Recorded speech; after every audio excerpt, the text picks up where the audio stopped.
Good evening. The regular meeting of the Southern Shores Town Council for January the 6th, 2015 is now in session. I'd ask you to join me in the Pledge of Allegiance.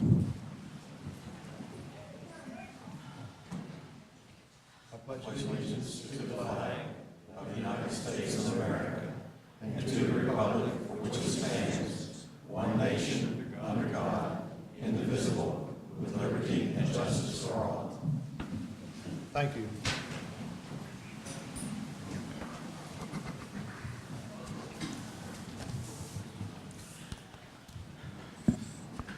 Please join me in a moment of silence.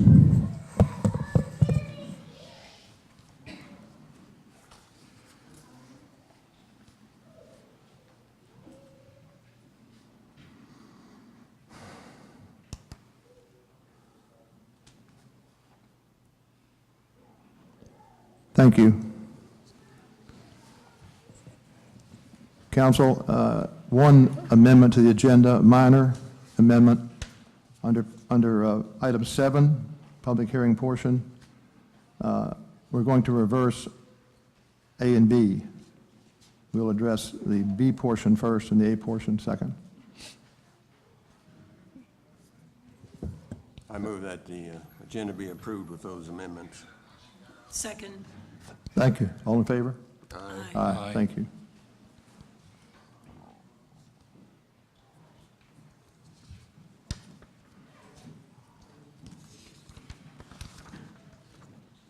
We'll start the evening with the general public comments.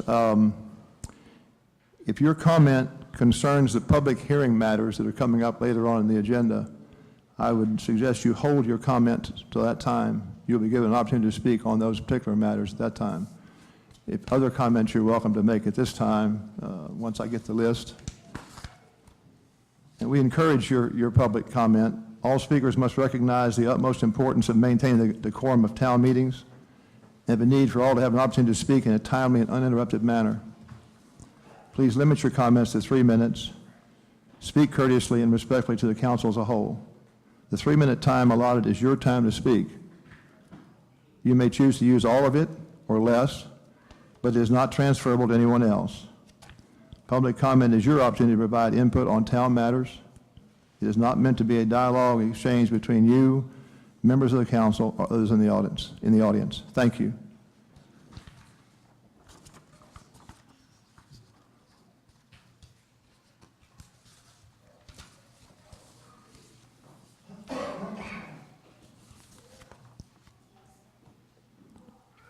Mr. Bill Cogger. Good evening. Appreciate the 3-minute forum, which, as you know, is not enough time to cook an egg, but I'll do my best here, see what I can do. Tonight, I'm really anxious to get kind of the tenor of things as in regard to a vegetative ordinance, if you like, that was once a hot item back in say around 2005.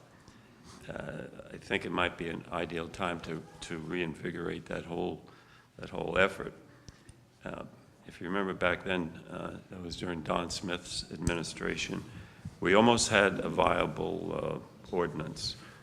And at the time I was working on the ARB, and we really needed it. We were going out on these lot disturbance permit reviews, and we had very little to work with.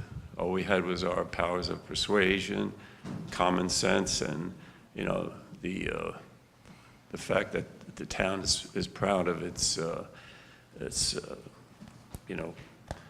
bird refuge and that kind of feeling that was running around then. I think the same feeling still exists. Maybe I'm missing the boat, but that's really just why I'm here. Let's see. I think, if Leo may remember, at one time we were thinking of, this is when the ARB, as part of our persuasion, we were thinking of taking pictures of the lots that did a good job or a bad job of clearing the trees or leaving trees or cleverly designing the parking arrangements and how to access the lot. And one of the very worst was ironically right across from the Fairway Drive. And they wanted a nice circular drive, you know, a la Fairfax City. And we worked with them. Mike Hayduck was on board at that time. Mike was very cooperative with us. We communicated very well. And we pretty much hit all the lot disturbances. And Mike, you know, in his town capacity, he had to be kind of, you know, unbiased, if you like. He tried to split it. It didn't work. Mike wound up getting fired, I guess. And pretty much the whole effort dropped after that. The whole vegetative ordinance thing dropped. I'm hoping that somehow with all this rigmarole going around in town, that we can maybe look at it again. And my own personal interest is my own street, Gingite Trail. Am I out of time? Yes? Well, anyhow, I'll come back next time with some pictures, okay? Thank you very much. Thank you, Bill.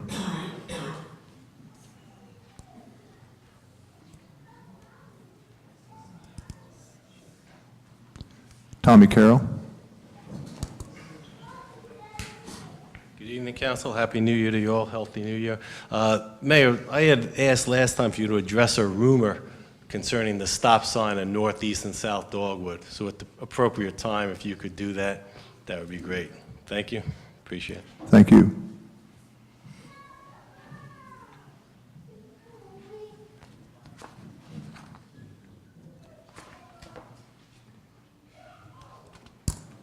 I'll address that question for you during my comment period. Thank you.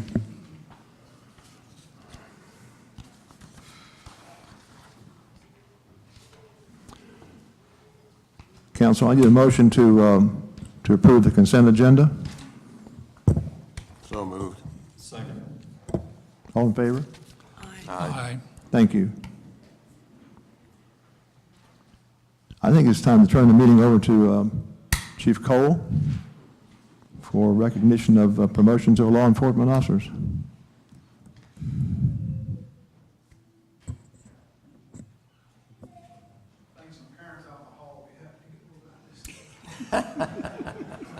Got some restless ones. I think the son's the one that wants to get moving Really on. old. I'm going to move this out of the way just for now.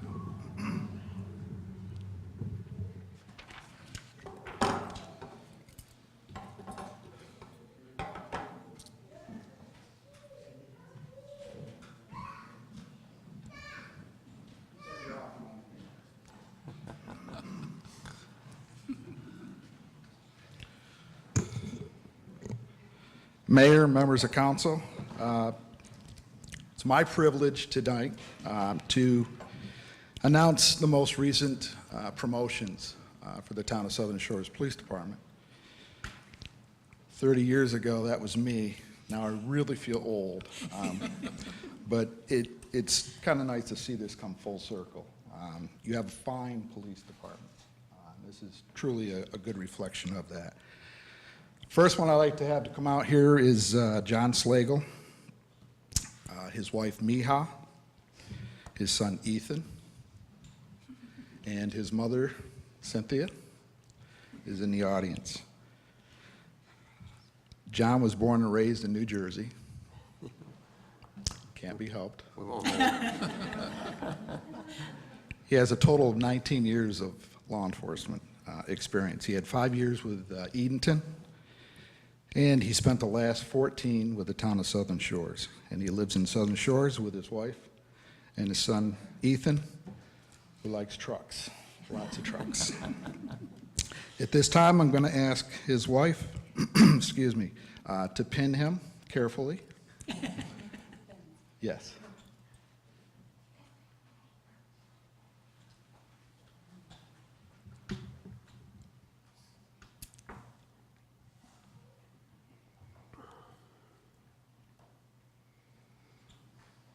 Thank you.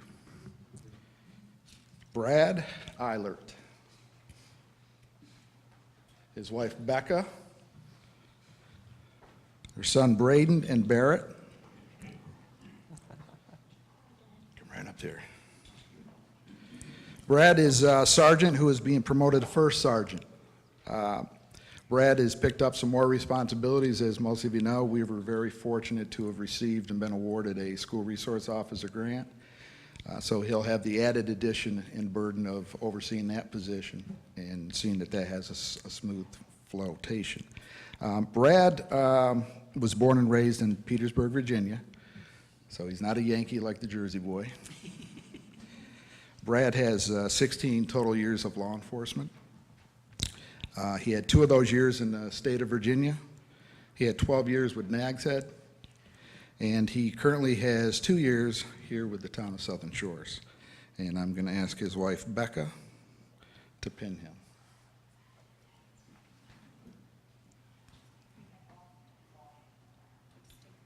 Sure do.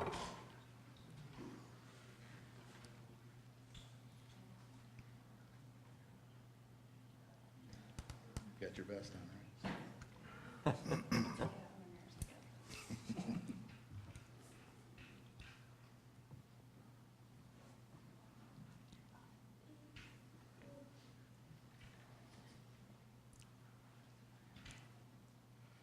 Becca's a nurse, and she usually doesn't have a problem with a needle. A little tougher garment. A little bigger needle, too. Thank you. Good job. Thanks, guys. And last but not least, Matthew Cook.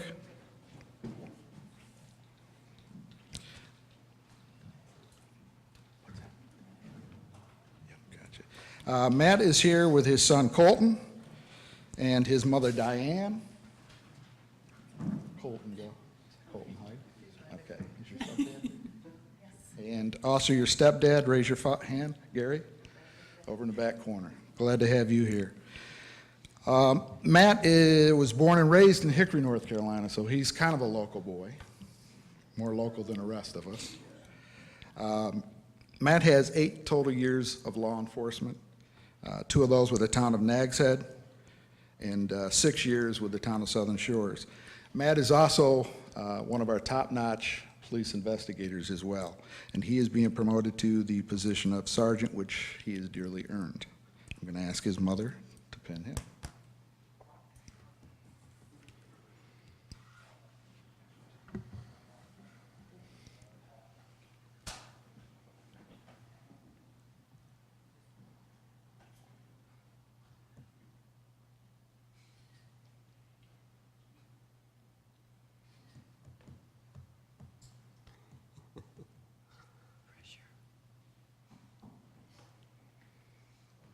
Next time we'll practice, don't worry. Nice job. Thank you. I'd like to give all these gentlemen and their families a round of applause.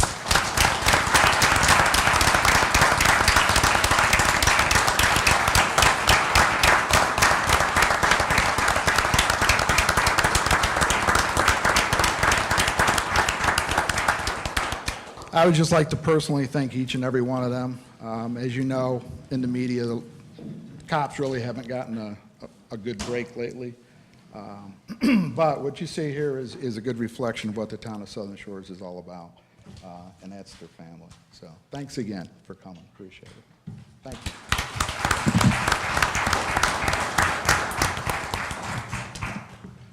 Thank you, Chief Cole.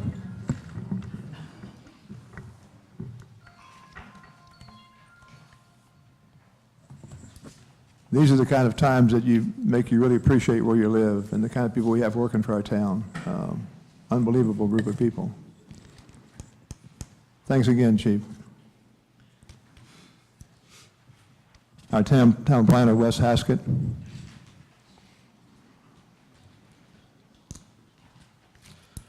Thank you and good evening, Mr. Mayor and members of the council. I have a brief report for you tonight for the month of December. There are 11 zoning permits issued, 24 building permits issued, and that consisted of 2 new single-family dwellings, 2 additions, remodels, 2 remodels, 5 accessory structures, 2 commercial structures or accessory structures, and 11 others. There are currently 17 single-family dwellings under construction and the total amount of fees collected in December was $11,020.51. Any questions? Counsel?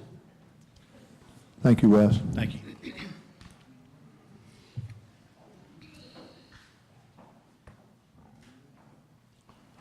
Chief Cole?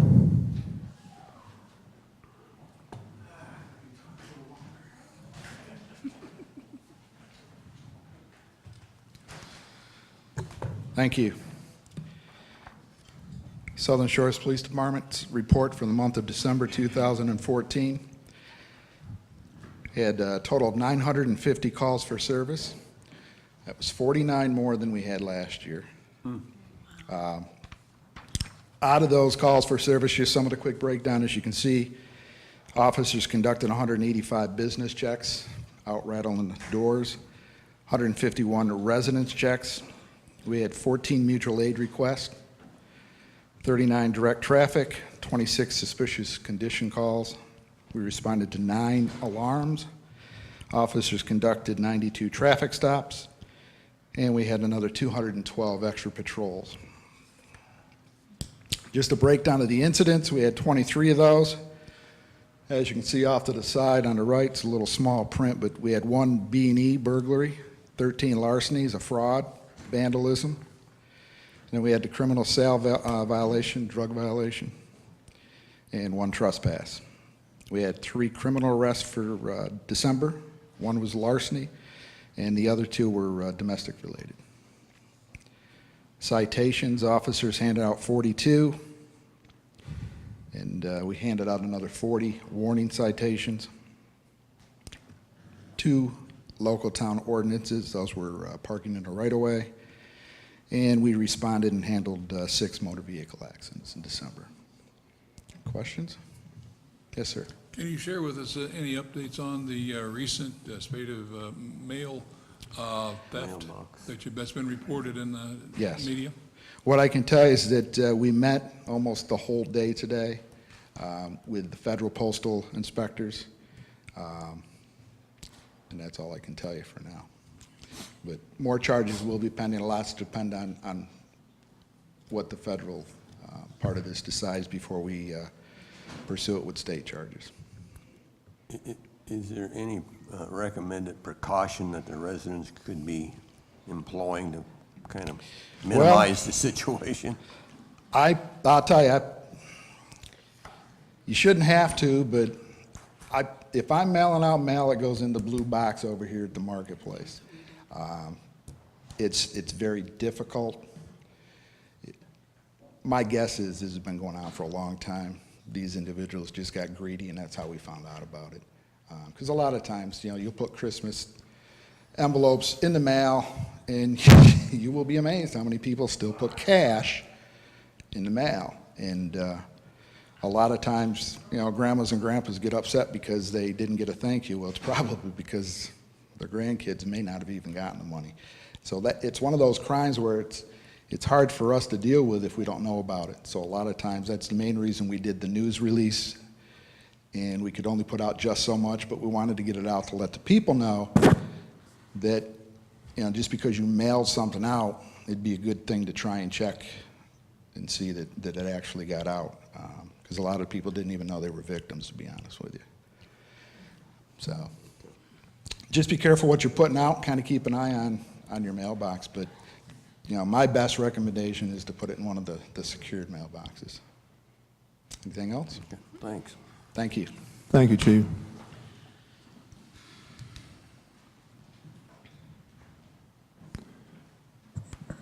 Chief Ed Limbacher, Southern Shores Volunteer Fire Department.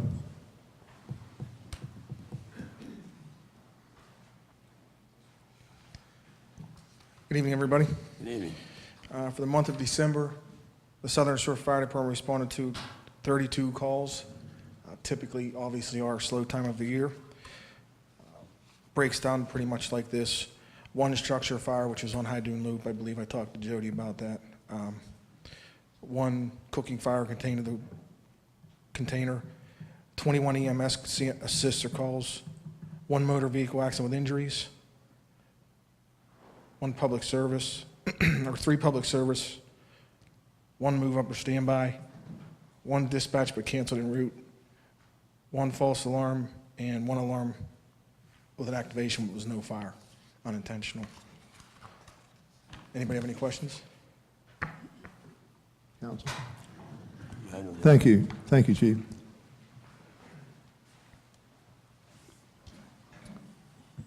Report from the planning board tonight.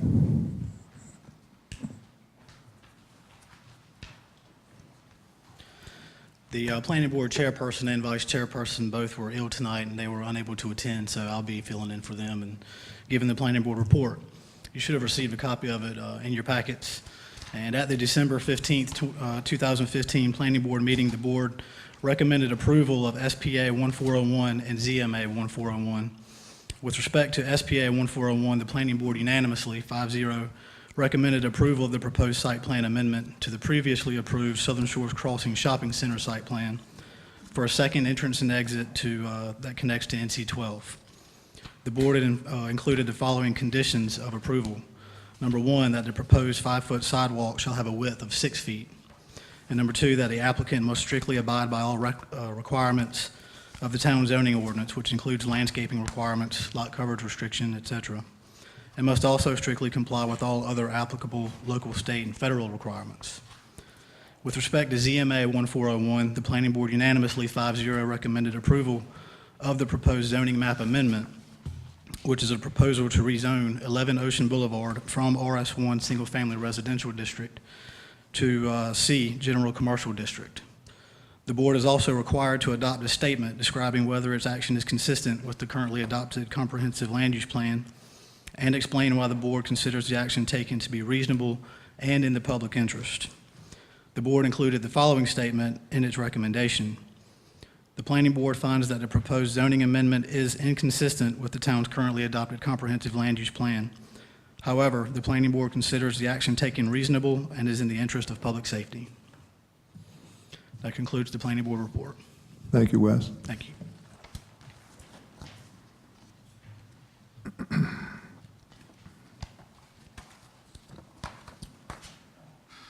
At this time, I'll ask our town attorney to administer the public hearing section of the meeting.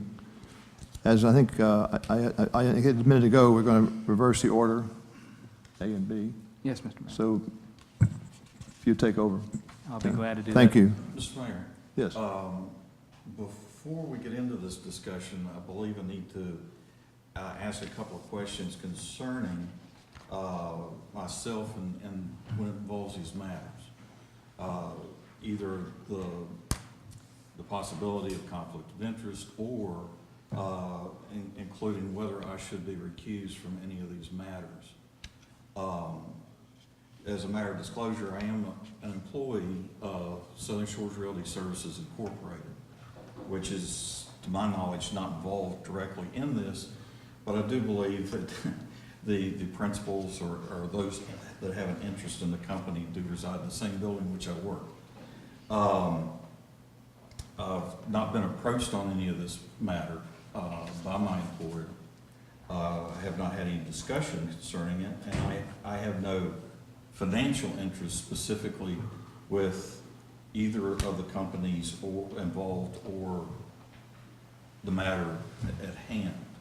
But as a matter of propriety, I felt that I should disclose that and see if there needed to be a discussion regarding that and whether the council would seek to ask me to be recused or grant me to be recused. Let me first ask the attorney his opinion. Thank you, Mr. Mayor. I've spoken with Councilman Sanders previously to get some information about this and conferred with the student School of Government and UNC to see what their thoughts were. They've written a number of articles about it. There are 2 hearings tonight. The first one is a legislative rezoning hearing, and the second one is a quasi-judicial site plan amendment hearing. Both of them, strangely enough, have different standards for recusal of the members of boards of municipal bodies. For legislative matters, essentially a city council member should not vote if he has a direct and substantial financial interest in the matter. And there's not a whole lot of case law or other law on that. And there's a lot of gray area between what clearly is and isn't. Being purely an employee, not being a member of the closely held corporation, and actually being an employee of a separate corporation, it's my opinion, and was consistent with Freda Bluestein's opinion at School of Government, that Mr. Sanders does not need to seek recusal from the legislative rezoning question. And in fact, what's interesting about the legislative, well, it applies in the quasi-judicial as well, but as Freda Bluestein stated in one of her memos, is that we say it until we're blue in the face, municipal and county governing boards members have a duty to vote. There is no authority to abstain or to be excused for the mere appearance of impropriety. And Fleming Bell, her coworker, spelled it out a little bit differently too, that it's a bar that citizens or other board members and press may not understand or like, but in effect the legislature has made a policy choice to hold local board members' feet to the fire and require them to vote in many situations when they would prefer not to do so. So unless someone feels that Mr. Sanders has a direct, substantial, and readily identifiable financial interest in the matter, it wouldn't be appropriate and probably would be contrary to law to recuse him from the legislative rezoning. When we get to the quasi-judicial site plan amendment, the analysis is somewhat different, and I'll probably bring that up again at that time, unless you want to go ahead and discuss that one now, but it's probably, it's fair enough to do it either time. It's up to you, Mr. Mayor. Well, we're going to take on the zoning map amendment application first, as I understand it. Yes. And that's the one he can stay for, Yes, sir. regardless. Yes, sir. Let's proceed with that one. Okay. Counsel, does that suit your? Thank you. Yeah, fine with me. Mr. Mayor, I'll go forward, and this matter is to consider ZMA 1401 zoning map amendment application from Southern Shores Realty, Inc. To amend the town zoning map by rezoning 11 Ocean Boulevard from RS1 single-family residential to C general commercial. To give everybody an outline of what will happen here, I'll open the hearing. We'll have a presentation by staff. We'll have public comment, and including a presentation by the applicant, and we'll close the hearing, and then there'll be deliberation and discussion among the council members. So I'll now open the public hearing, and I'll ask Mr. Haskett, the town planner, to give a staff presentation to bring everyone up to speed on the hearing before us. Thank you, Ben. I'm going to bring up something on the screen here for everyone to see in the event they have not seen it.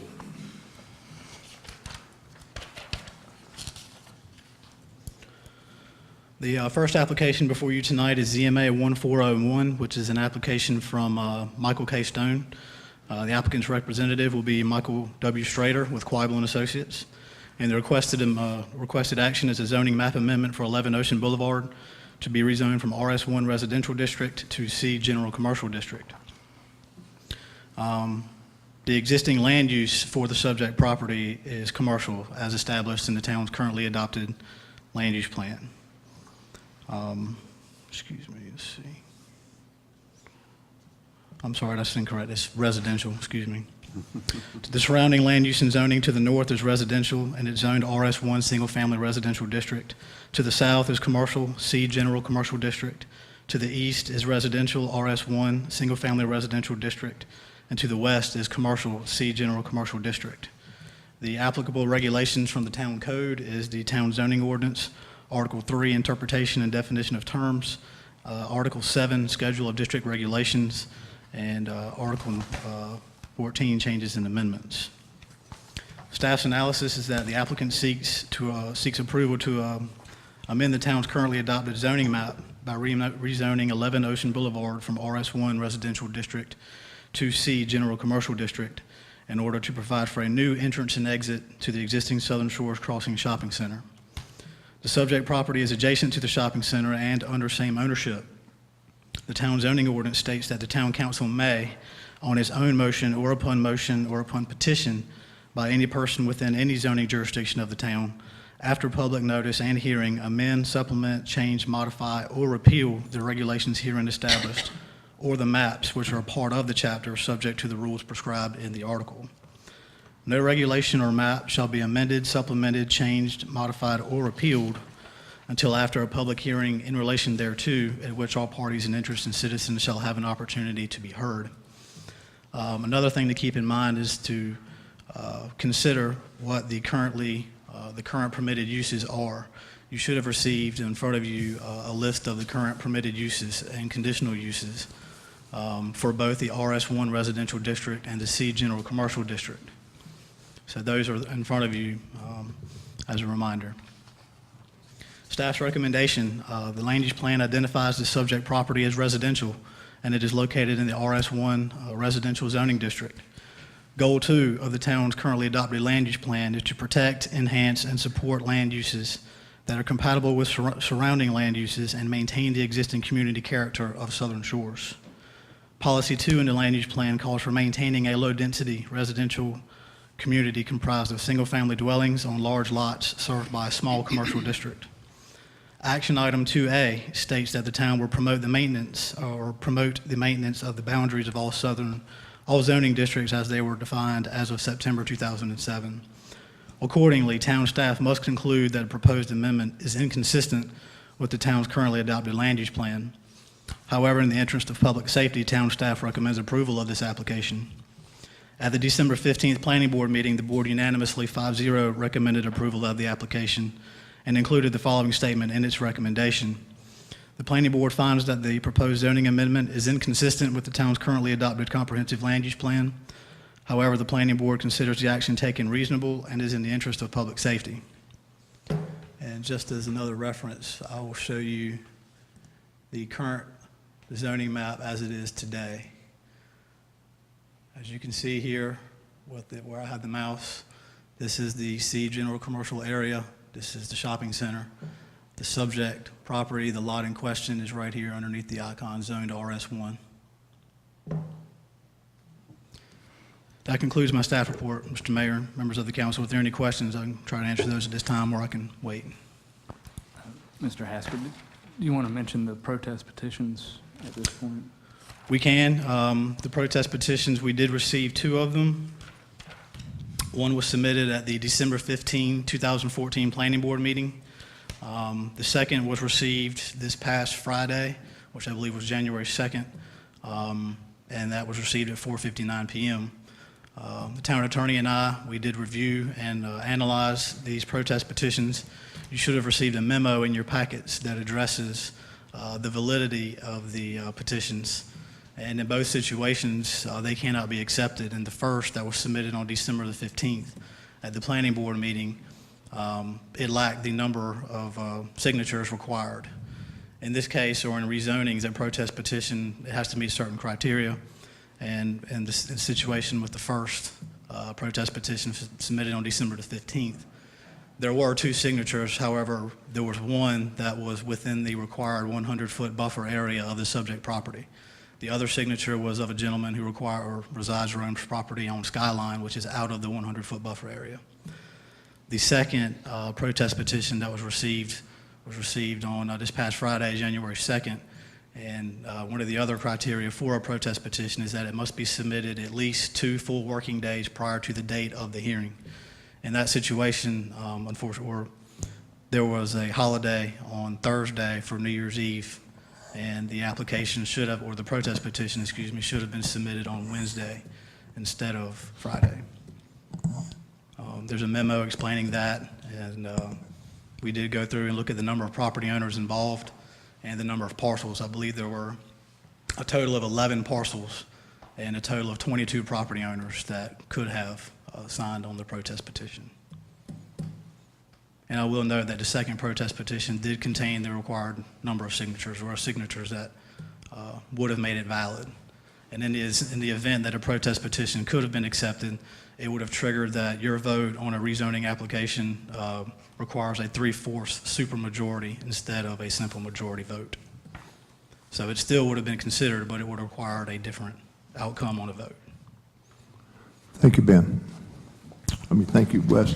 Yes, sir. Sorry, Ben. Does council have any further questions for Mr. Haskett?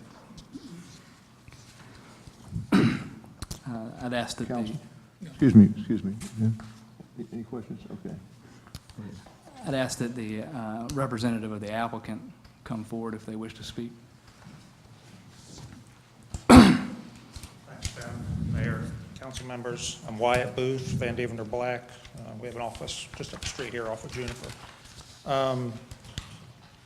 Addressing the zoning, I thought it might be of some interest to the council. I brought with me here the 1951 subdivision plat for this corner of Southern Shores, and I thought I'd hand that up. I'm sorry I didn't get it last sooner. I'll get it on the dock, on the screen for you. But I put asterisks by the lots that we're talking about here. And you'll see in the 1950s, this whole corner of the world was platted in individual lots, including across the street, including where we're standing right now, presumably for residential use. And here we are 60 years later, and obviously that corner of the world is quite a bit different than what it was anticipated back in the 1950s. The lots we're talking about here are surrounded on two sides by commercial already. And as you'll see, if 3 and 4 were to be zoned C, it would true up that line running east-west.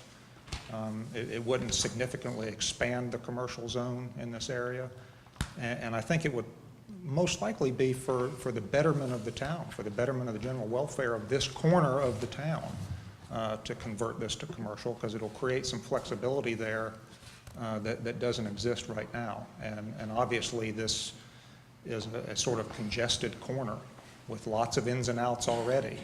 And if we can move some of that further to the north, it'll probably help what's going on out there right now as far as the number of curb cuts and the number of turns that are being made right on this intersection. So I think it's for the general welfare of the town an improvement. And as far as the surrounding areas, I think it matches up with what's already out there. The impacts on neighboring owners will be minimized. So I would recommend it to you and hope you would vote in favor. Thank you. Thank you, Wyatt. If you have any questions for me, please. And applicant is here, as is the engineer that will make a presentation later if necessary.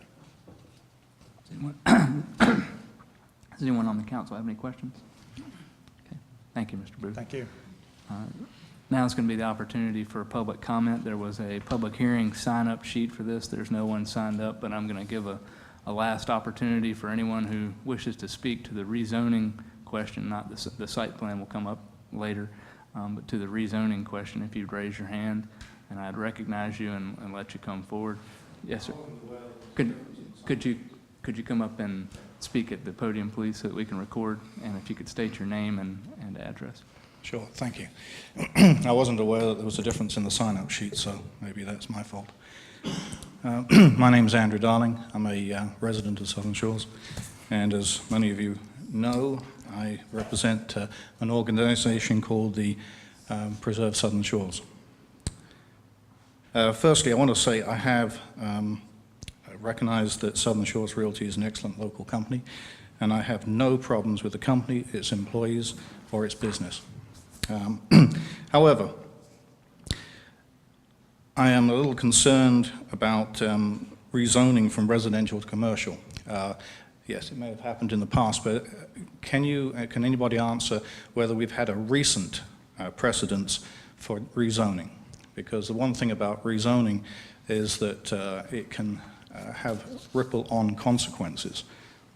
You can't reasonably deny somebody in the future from doing something similar, and we may not like the next time. The Southern Shores Realty site plan provides for clear cutting and constructing a driveway in the shopping center. And as I get emails every single day about cutting trees, I think that the people of Southern Shores are very concerned about that, and that is a concern for me. Rerouting of traffic should be a part of an open dialogue as well, and not, as a minimum, there should be a traffic study for people to review, and I didn't hear one being mentioned. And the planning office has stated they have approved the plan for safety reasons, but unfortunately have been unable to produce a safety document for public inspection, citing those specific safety issues. So I would request that you actually reject the plan, at least defer it until we have some of these answers, and thank you. Thank you, Mr. Thank Roberts. you. And I saw another hand. And we'll let the applicant, you'll have a rebuttal opportunity. Yes, sir. My name's Joe Van Giesen. I'm a resident of Southern Shores, and I'm also representing the Alliance to Preserve Southern Shores. And even though Andrew and I both are involved with that organization, we didn't plan our comments. And I was only going to say everything that Andrew said. I don't believe that we should go quickly into a rezoning from residential to commercial because it could be a precedent that we may not want to have set. The clear cutting is an issue for our organization, and I think many of the townspeople. I understand there will be re-landscaping, but it won't be the same as it is now. And I would really like to see some justification for the basis of the safety concern, because again, as Andrew explained, there is none documented in any of the proceedings. And it's my opinion, although it's an uninformed one, it's a naive one, that one more entrance in a 100-yard stretch of road where we already have 2 entrances is not going to improve safety. I think more access in that location is going to cause more traffic problems and more opportunities for accidents. Thank you. Thank you. Thank you. And was there anyone other than the applicant who also wished to speak? Yes, sir.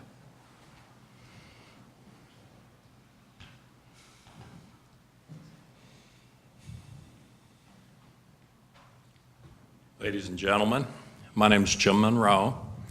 My mom and dad own the house directly across on the ocean from where the proposed road will go. They're 89. They're in McLean, Virginia, 4 inches of snow. You don't want them on the road. They called me.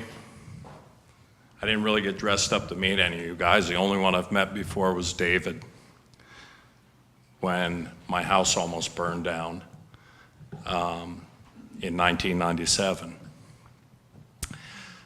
I wanted to bring to your attention that I heard somebody say a certain number of days are required for people to review whatever they get notification of any type about something like this occurring. My mom and dad were at my house down here over Christmas. The letter they received about this was dated December 19th. They received it after Christmas. There was no picture in there. There was nothing. And my mom, her nerves are like this. So are mine when I public speak. And she couldn't get on the computer to actually see any pictures. She talked to Wes today, and a couple simple questions about it. She's like, where's the picture? Where can I see it? I don't think that they got 10 days. I don't think that they would necessarily object to the road going in. However, you guys have to be aware of when a proposal like this goes in. I live down here up on Ocean Boulevard at 205. I never saw a sign out on the road till about 2 or 3 days ago, the white sign that said there was something in regards to the zoning change. Where I was from, you'd have a yellow sign out there, you'd see it, people would know about it. I talked to several builders down here. I said, what's going on up there by Southern Shores? They said they are going to have the greatest spot to hit golf balls where they've been putting that grass in. No one seemed to know what was really happening with the entrance. From their standpoint, my dad wanted to come down. He's a retired FBI agent and an attorney. He said, I'm going to fight this. I want you to know that. My mom, she sat down, she said, let me talk some sense into your dad. It sounds like this is already done. We're too late to do anything. I don't know that that's right. I don't know that it's wrong. I'm kind of getting it secondhand, but I want to make sure you guys know, if there was a time for those two people to review what was going on down here, I don't think they got it. And David, thank you for keeping my house from burning down in 1997. Thank you. Thank you. Does anyone else wish to speak to this rezoning? Yes, ma'am. Hello. Put this down so I can actually speak into it. My name is Mary Lou Hoffer. I recently moved down here just in February. For the way Southern Shores looks, we love it. There have been several comments made that we're going to do this because of safety issues. It will be good for safety issues. And as the other people indicated, no one really has articulated what those safety issues are. Can someone tell us what's going to be improved or made better, et cetera, if we put in another driveway there? Can someone explain that? Obviously not. What I'll say to that is, there's a reason why I mentioned breaking this into two pieces. The rezoning really deals with what the zoning of the property is, and the site plan review, which will be the next section, will deal with what the applicant has also made an application for, what they want to actually do with the property if it's rezoned. So if it's rezoned, then the site plan hearing will go forward, and that will be an opportunity where I think the more details about what is proposed will come about. Currently, we're talking about rezoning this particular lot and giving it a different designation. So that may be why you haven't heard anything. I'm not sure what you will or will not hear, but it's not necessarily related. It's more related to what they intend to do to the property, which is the next hearing, than it is what the rezoning is about. So, Mr. Mayor, at that hearing, will the safety issue be explained in layman's terms so we know what you're talking about? I would hope the engineer and the developer would be able to describe that to you. And if there wasn't, what the advantages were, what the safety advantages were. Okay, who's the engineer? Michael Strader. But that'll be the... He's their engineer, not the town's engineer. Yes. That will be the next hearing, though. That's the hearing where we're looking at a site plan and looking at what might actually go on the property and talking about that, rather than talking about the zoning designation of the property, which is what this hearing is. Okay, thank you. Yes, ma'am. I kind of got the impression that it was said that the safety issue, that if we rezoned it, it was a better for safety reasons. So if we're rezoning it for safety reasons, I would think you could articulate that on that proposal, not on after we've rezoned it and then they say what they're going to put on it. Thank you. Is anyone else other than the applicant?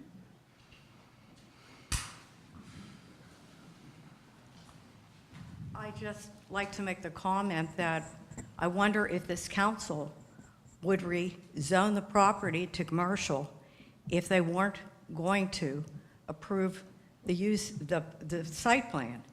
And the site, in other words, if it's not going to improve safety, if we're not going to create a driveway, would you even consider rezoning this property as commercial? That's all I wanted to say. Thank you. Thank you. Is there anyone else from the audience who wishes to speak to this matter? Mr. Stone, I believe you had your hand up.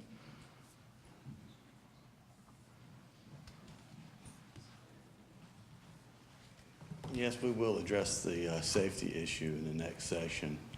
Anyone that has been around that corner knows what those safety issues are. In regards to the lot that's in question, the original intent of the developers of this town was for, in that area, there to be mixed use. Under the first sale of the property, the deed, it states that a sign can be put, commercial sign can be put on that property in a business, if a business is constructed there. There is no restriction to residential use on that property. There may be on some other lots within that same block, but there's also a lot of the lots within that same block that also have no restriction to be residential use only. And like I said, in the beginning, that block was meant for mixed use, just like across the street where Pelican Watch is now, used to be the original Sea Ranch, which most people don't know. And Block 1 and 2 are exempted from most restrictions in the original deeds. Okay, thank you. Thank you. Thank you. I just wanted to add a note about, well, a couple of points. Well, the first about precedent. This is legislative zoning. You don't set precedents. Each request stands on its own, and you have to consider each lot and each piece of property independently. That's what goes on with zoning, and your consideration is for the general welfare of the town. If somebody on Dogwood Trail wanted to rezone 5 lots to commercial, you would review that request standing on its own. And the fact that these 2 lots out on 12 were rezoned recently would set no precedent whatsoever. In fact, if you use that as your reason, I think it would be an incorrect decision. You have to consider each request standing on its own and whether it benefits the town in any way. In this case, these 2 lots currently zoned residential, it creates very little flexibility there. And if you wanted to improve that corner of the world in any manner and make the commercial properties that already exist there more usable and more accessible to your emergency vehicles, the only way to do that is to rezone them. And as long as they're residential, all that you can build there is a house. And that's not going to make that corner of the world any safer. You can count on that. So, thank you. Thank you, Wyatt. Thank you. One last chance. Is there any member of the public who wishes to speak to this matter? Seeing no one, I'm going to close the public portion of the hearing. It will now be up to the consideration and deliberation of council whether or not to grant this rezoning or to deny it. And there was one question I wanted to go ahead and consider your deliberation and consideration while I look at one other thing, if you would, Mr. Mayor. Thank you.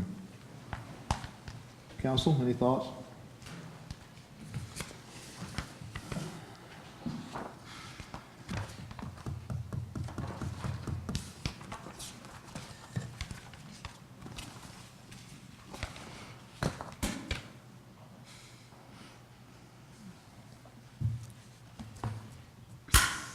Do you want more time to consider this?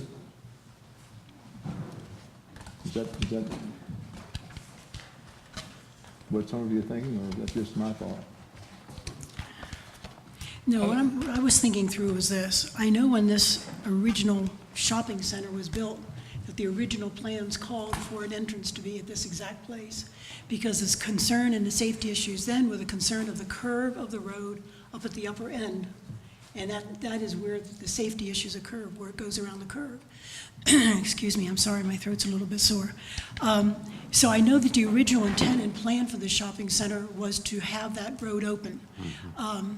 We talk about the tree issue. I'm going to get into the plan because I think that's important to let you know where I'm thinking. I did review them both at the same time. Right. Trees will be there as a buffer. There is a required buffer that will be put up in the process. There is a walk path that will be coming through, which makes easier access for folks to use and access that. But I guess the other thing that's bothered me the most about that shopping center is it's so many of the stores have been sitting there empty for so long. And as a town, we have a responsibility to our commercial division, the same as we do to the residential. It's not just the residential area. And with those stores sitting there so empty, that's an impact on our tax dollars. It's a reflection on the image to the town. We haven't been able to, the owners have not been able to make a success of the businesses that are there. And I see this as being with one lot, extending it to be able to get out onto the road and handle the safety issues that I see, which is mostly the going around the curve with only having one entrance. I guess I understand where the applicant is coming from asking us to do this. And those are the thoughts that have been going through my mind in this process. I would echo a little bit of that. I think most of you who have used, gone to the crossings for whatever reason, when there used to be a restaurant there years ago, and then when the coastal revisions came in and moved there and had some success, and are still having some success, have seen the difficulty, especially during the peak season, entering that development, that shopping center, or coming out of that shopping center. And as Jody said, the original site plan for that shopping center showed another entrance coming onto Highway 12, which was approved at the time but was never implemented because of some ownership issues. But I would second what she said about the importance of our looking out as much as we can for our business interest in our community as well as our residential interest. Anything else anyone wants to add? Well, if we're going to grow the area, we got to make it easy to get in and get out of it. And I personally have avoided it. I don't come in here very often because of that issue. Line of sight considerations are really critical right there. Yeah. And before, you had that berm there, and you didn't know what was there to start with if you were a visitor. There was a lot of speculation about that, what the Stones have done with the site itself as far as the improvements they've made to the terrain and making it more visible to be able to see the shopping center back there. I think that also increased the safety aspects a bit, but more importantly, it gave them a little better visibility for the people that rent the property and have businesses in there. Mr. Lahan? I agree with some folks who have a little bit of an issue with safety. And I don't think we've explored that quite as much as we should. I feel a little bit left out here from the standpoint, have we done any surveys with the state, with traffic? Have we gotten any input from traffic people and to tell us how this will impact traffic on State Route 12, especially during the summer months? We have entrances for the real estate property with people coming in there and leaving those two driveways, plus a driveway just a few feet away, now feeding the shopping center. And I'm not sure we've answered the safety issues yet to my satisfaction. And I would suggest that we look at it a little further before I'd be comfortable with it. David? Well, from the standpoint of what Jody said about the town's responsibility to its commercial taxpayers, certainly those properties are within the commercial zone at this time, need some attention. Something that people may not be aware of, I'm always the one that waxes historical. When the Marketplace Shopping Center was put in, I moved here in 1986, and that's when it was under construction. And it consisted of a number of stores. As a matter of fact, when they had the grand opening, it was full capacity, including a department store, Daniel's Department Store, on one end, which no longer is there. The initial restrictions on that property within the commercial zone was that initially they were not allowed to have a lighted sign at the entrance.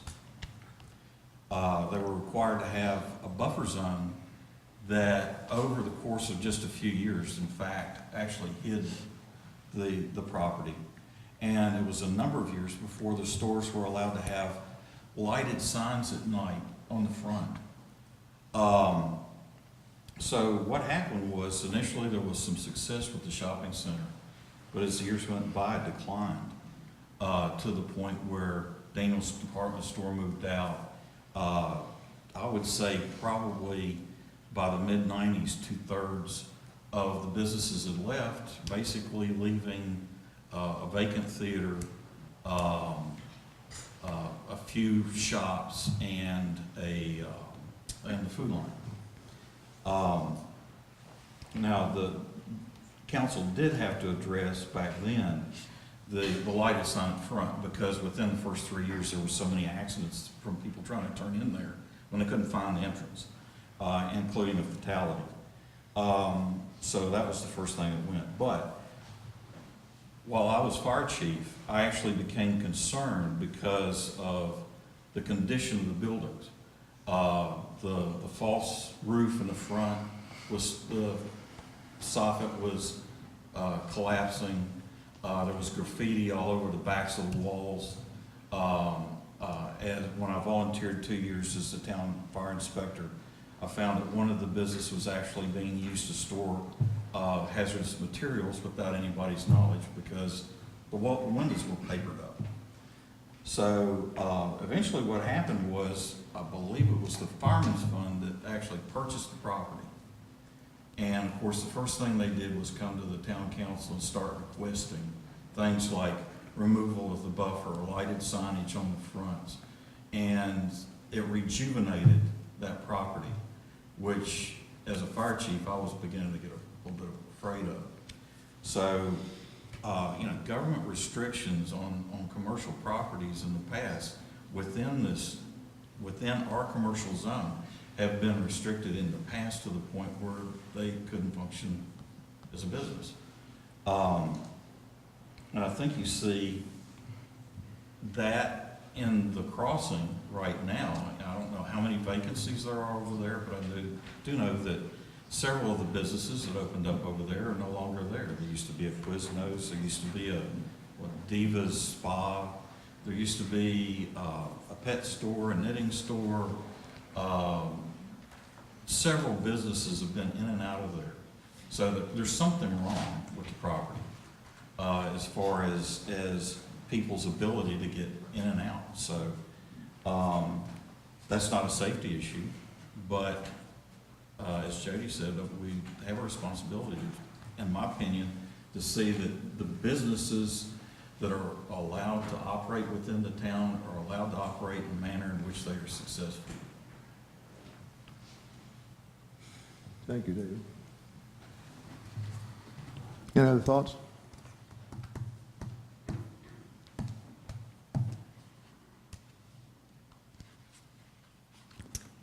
I'd ask for a motion, council, to either, give us two choices at least, move ahead with approval of it, or to table it to our next meeting. That's the two I would like to present to you as options. And you may have another one, which you're welcome to present. I have another one. All right. Why can we just table this until we hear the site plan? Does this have to be approved before the site plan? I mean, since that's where all the question is and the discussion of what's going to happen to the property. It's typical that if the site plan requires that the zoning be approved, that it meet zoning, that the zoning's got to be available first. Right. It's typical. You didn't say we had to. And I guess we're gonna- My recommendation is that you rezone before you consider the site plan. Before you even consider the site plan. Yes.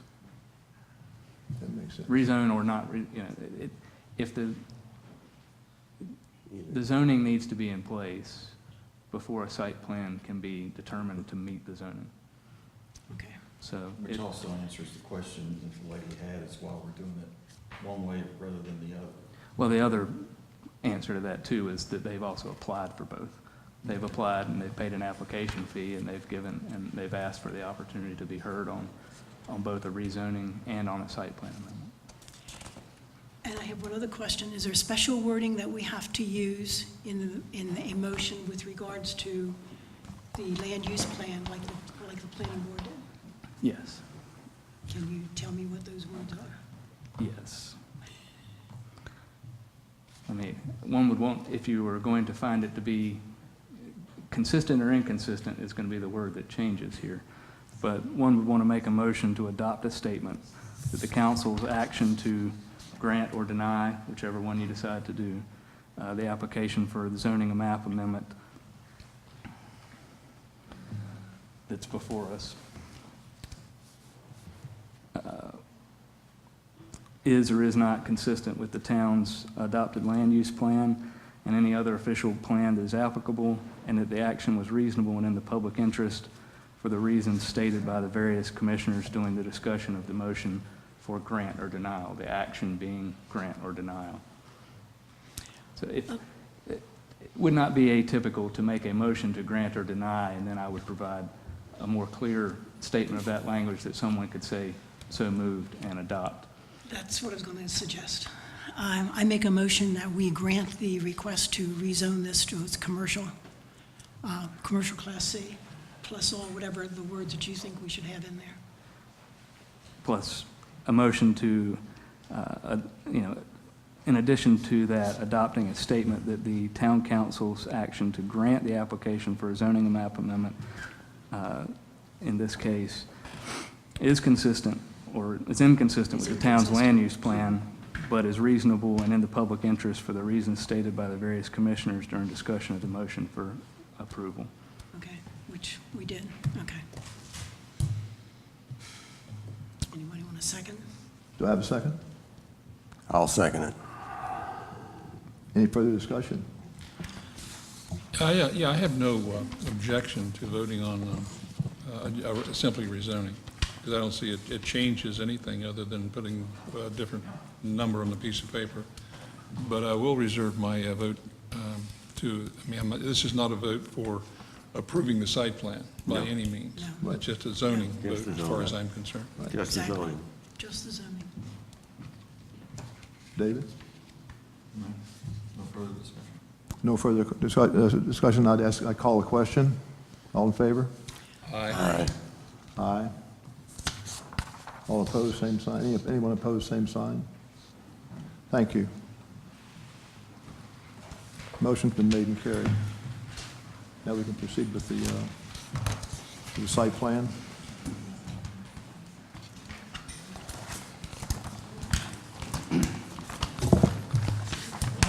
Mr. Mayor, as with the prior hearing, there's a question of Mr. Sanders' relationship with Southern Shores Realty Services Incorporated. And in a quasi-judicial setting, which is what this would be, a person who has it goes beyond the direct financial interest and goes into, there is a conflict that would arise if there's a close familial business or other associational relationship with an affected person who has a financial interest in the outcome of the matter.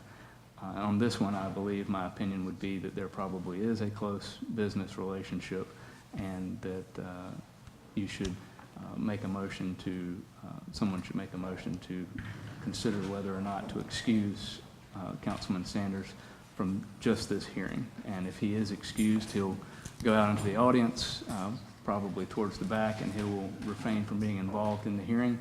And if you are able to do it for just this hearing, he'll come back immediately thereafter and be a part of the council for the remainder of the meeting without any other motions. I would make a motion that we recuse Mr. Sanders from this hearing at this time. I'll second the motion. All in favor? Aye. David? Thank you.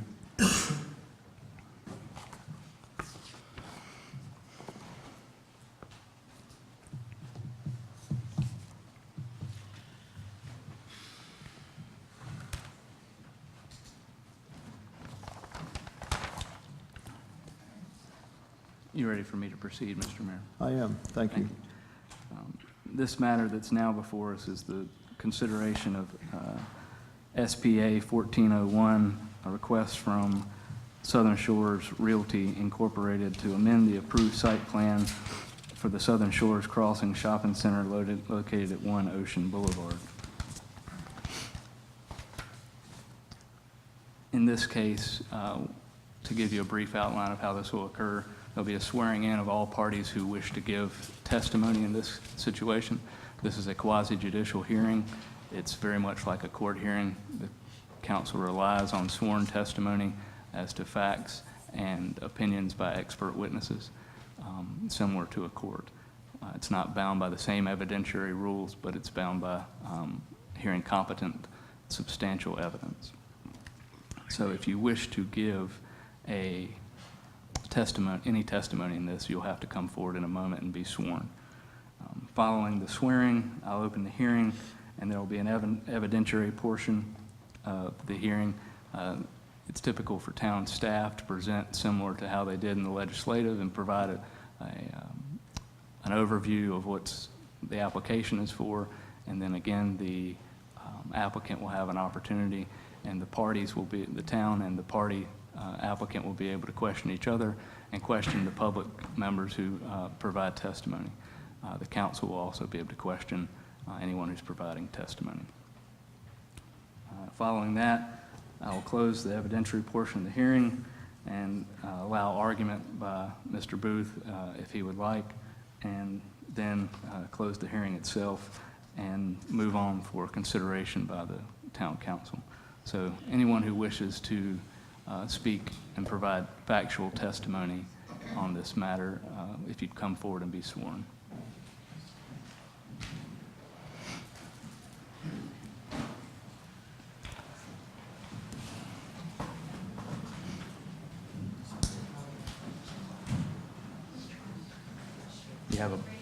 You have a Bible?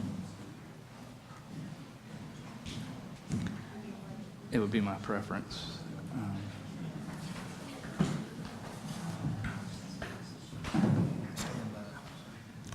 Pardon us for a brief recess as we obtain our direct connection to our higher powers.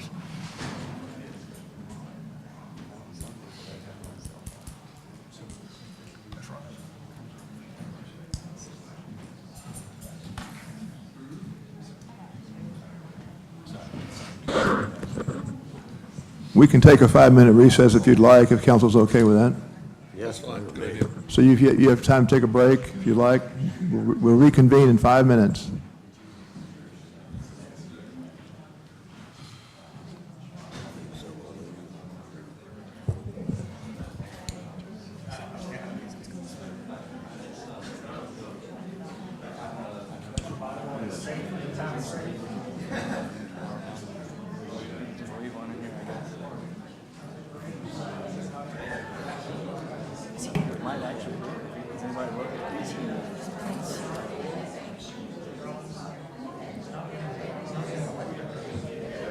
Sorry?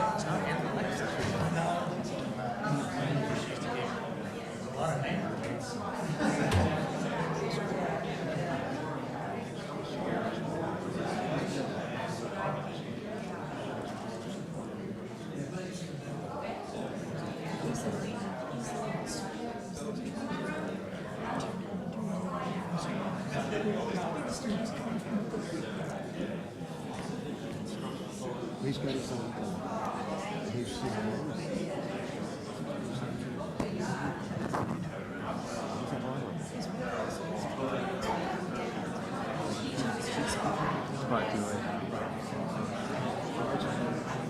That's why I didn't push it, because he said it was mailed in time.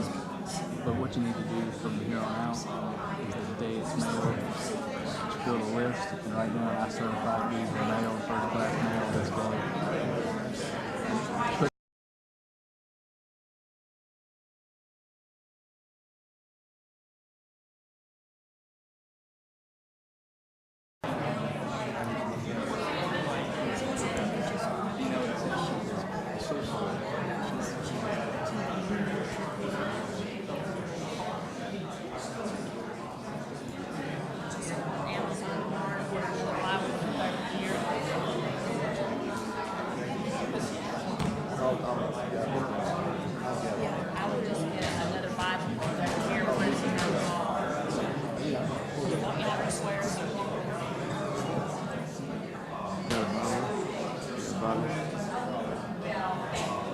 told her 5 minutes.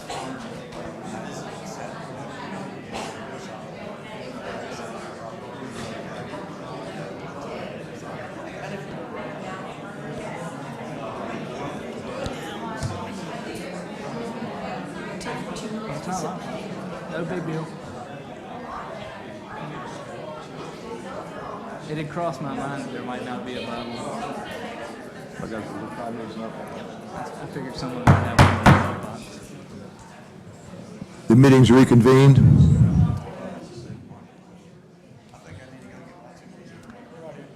And again, anyone who wishes to give testimony, if they could come forward. Yes, put your hand on the, put your left hand on the Bible, raise your right. You may. You may.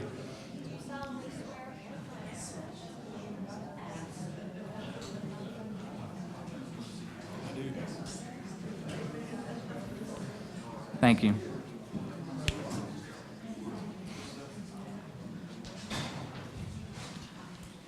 We'll now open the public hearing on the matter of SPA 1401, and I'll ask Wes Haskett again to come forward and present the town's report. Thank you, Ben. Good evening again, Mayor and members of the council. Second application before you tonight is SPA 1401. You all did receive in your packets a copy of all the information that was submitted by the applicant. On the screen, I have zoomed in on the site plan, the main page, sheet 1, that is zoomed into the proposed entrance for this application, which again is another application from Michael K. Stone, applicant's representative Michael Strader, and also Mr. Wyatt Booth. The requested action is a site plan amendment for a new access to the existing Southern Shores Crossing Shopping Center from NC 12. The subject property of this shopping center is 1 Ocean Boulevard. The subject property where the proposed entrance is to be located is 11 Ocean Boulevard. The current zoning of the shopping center is C General Commercial, and earlier tonight you all did vote to approve a rezoning of 11 Ocean Boulevard from RS1 Residential to C Commercial.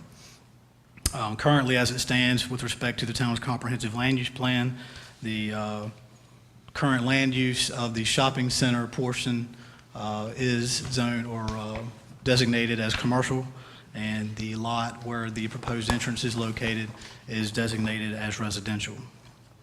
The surrounding land use and zoning, again, to the north is residential, RS1 Single Family Residential District. To the south, commercial, C General Commercial District. To the east, commercial, C General Commercial District, and residential, RS1 Single Family Residential District. To the west is residential, RS1 Single Family Residential District, and municipal, GNI Government Institutional District. Applicable regulations are from the Town Code's zoning ordinance, Article 3, Interpretation and Definition of Terms, Article 6, General Provisions, and Article 10, Administration and Enforcement. Special information for the subject property for public utilities, existing water service, and septic system are provided. For public services, solid waste and emergency services are provided. For transportation, the subject property currently has frontage on NC 12, and its current physical characteristics are developed and one vacant residentially or formerly residentially zoned lot. For staff's analysis, the applicant seeks approval of modifications to a previously approved site plan, which consists of establishing a new entrance and exit to NC 12 by incorporating a currently vacant and adjacent lot under the same ownership.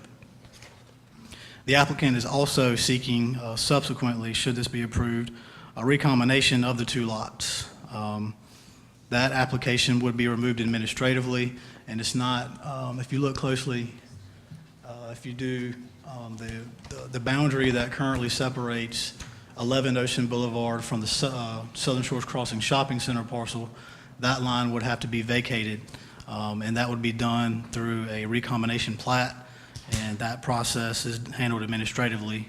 The applicant or an applicant's representative would submit to the town a plat which would have the appropriate and required certificates in which we would execute, and it would be recorded with Dare County, and the two parcels would become one. So that would come later on, should this ever be approved. Following that, the town zoning ordinance states that proposed changes to previously approved site plans must be reviewed by the planning board and approved by the town council unless the proposed changes are considered to be minor. In this situation, obviously, town staff felt that this was something that should be reviewed by the planning board and town council. Staff's recommendation is that the land use plan identifies this area or the existing shopping center as commercial, and it is located in the C General Commercial Zoning District. The land use plan identifies the proposed entrance as residential, and it is located in the RS1, or now C General Commercial District. And at the December 15th Planning Board meeting, the Planning Board unanimously 5-0 recommended approval of this application and offers the following conditions for consideration, which town staff also supports. Number one, that the proposed 5-foot sidewalk shall have a minimum width of 6 feet. And number two, that the applicant must strictly abide by all requirements of the town zoning ordinance, which includes landscaping requirements, lot coverage restriction, etc., and must also strictly comply with all other applicable local, state, and federal requirements.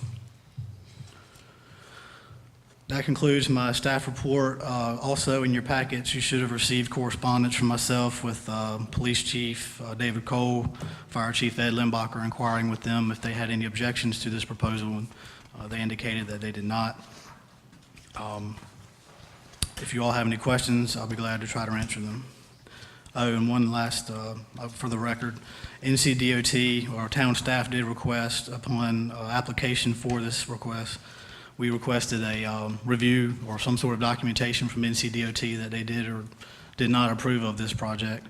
And they did approve on November the 18th, 2014, a NCDOT driveway permit for the proposed entrance and exit. There were no conditions that I'm aware of attached to that permit. Any questions? Council have any questions for Mr. Haskett? One question I may have is, and maybe somebody will address it later, how much of a buffer between the edge of the road and the sidewalk, edge of the sidewalk? How much of a buffer? 4 feet, 2 feet, 1 foot? I believe it's, if you zoom in enough here, I didn't 10 foot on center, minimum planting, minimum 3 foot height at time of planting, 6 foot height mature within 3 years. Believe, I would have to defer to the actual language, 20 foot buffer. Yeah, I'm talking about the buffer between the edge of the road and the sidewalk. Is that 2 feet, 3 feet, 4 feet? From a safety standpoint is what I'm looking for. The drawing says there's a proposed 2-foot curb and spill gutter. Yeah, Now, whether that's the well, 12. that's what I Yeah. saw. Oh, the sidewalk and the actual entrance proposed to, I would defer to the engineer on that question, sir. Any other questions? Does council have any more questions for Mr. Haskett? Mr. Booth, do you have any questions for Mr. Haskett? Thank you, Mr. Haskett. Thank you. Thank you, Mr. Haskett. Thank you. Does the town have anybody else who wants to present evidence on that? Now, if, Mr. Booth, if you want to present evidence on behalf of the applicant. Yeah, Mike Strader is our engineer. He's going to talk a little bit about the design and answer any design questions. Why of this plan. Thank you. Michael, you can come up if you'd like.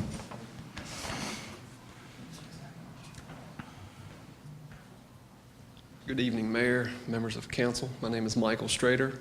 I'm an engineer with Quibble & Associates, the civil engineer of record for the conditional use site plan amendment submitted before you tonight. I'll keep my presentation brief, but I'll certainly stay here for any questions that the council or staff may have for me. First, mainly want to point out to you that we feel like we've proposed to you a good plan to provide the second entrance to the shopping center, mainly to provide the viability of the shopping center, and yes, there are some safety benefits from it as well.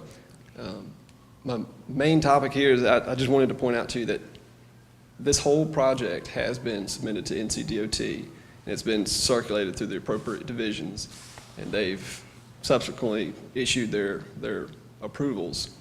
What was submitted to the town was the driveway access permit, so that has been obtained and vetted through DOT. The obvious, a traffic study. I'm not a traffic engineer, so I haven't provided you a traffic study. I don't think it requires one to see the obvious benefits of having a second entrance to the shopping center. Any emergency responders coming from the north will obviously have a quicker, more efficient access to the site. Any responders coming from the south still have that existing entrance available to them. Same thing with patrons. They're not having to wait in the long line of traffic if they're coming from the north to enter the site. Same, once they get into the property, it's a much better circulation pattern within the property. There were a couple items that I heard from the planning board meeting, so I just wanted to address those quickly, and then the one comment that or question that I just heard from council as well, I'd like to go ahead and address those.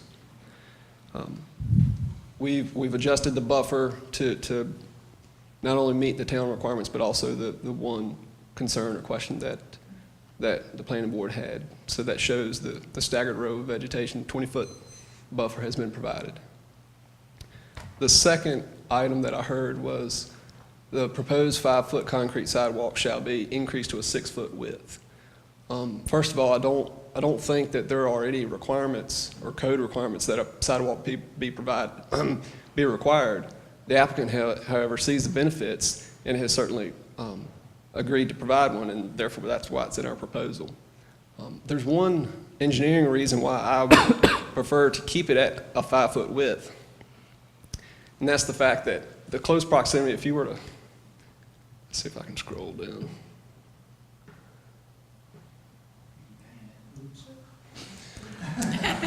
Wes. There's. He came back. Yeah, there's existing wastewater infrastructure that's in the ground currently. There's an existing wastewater valve vault that's in closest proximity to the back of that curb. It's a concrete vault completely. You can see the whole extent of the vault above grade, and it begins to slope off. So that was my pinch point with respect to grading. And if I were to flip over to the grading plan, you'd see, but I would prefer to keep it at a 5-foot width for constructability reasons. It would increase the grade throughout the whole, it's a trickle effect all the way to NC 12. Can it be done? Yes, it can be done, and if council feels that it should be a condition, we'll update the site plan accordingly and submit to staff. Yeah, it's a cost issue, but I won't get into that. And then the fact that it would be additional stormwater runoff, which, yes, we've accounted for that through state requirements, but it'd be obviously additional stormwater runoff as well. To answer your question that you had about how much of a vegetative strip or buffer is there between the back of the curb and the proposed sidewalk, it's a 2-foot vegetative strip, which leads me to, I wouldn't want to increase the width of the sidewalk to the 6-foot and only provide a 1-foot vegetative strip, but I mean, that's something that could be discussed. You mentioned the grade, the slope. Yes. If you made it a 6-foot walk, it would create a greater, less distance to work in. But would you have a higher grade or a lower grade? Would the water be flowing toward the street or back toward the vegetative buffer? Currently, all of those impervious surfaces are running. It's not a crowned pavement slope. It's super elevated to slope from the north to the south. And yes, that grade the grade of the sidewalk, the curb, the road, all of that would need to come up in order to match that existing grade of the corner of that vault. I'd like to point out the stormwater controls, where they are, and how we anticipate water flow. Sure. I feel like, I'm biased, but I feel like we've provided you with a really good stormwater plan in that all of the existing runoff from the existing impervious surfaces, they're still going to be treated by the existing stormwater basin, infiltration basin, which is located near the first entrance. So we're not proposing to change any of that. And we're capturing all of the stormwater runoff from our proposed improvements, including up from the entrance. We're proposing to capture all of that, and it's super elevated, so it falls into the spill curb on the south side, and there's 2 curb cuts to prevent any excess velocity or amount of water entering all the way at NC 12. So we've allowed to release that at a higher elevation and then again towards near the entrance. And the entrance has been graded to pull any of the runoff at the right-of-way into the site and into our proposed stormwater basin.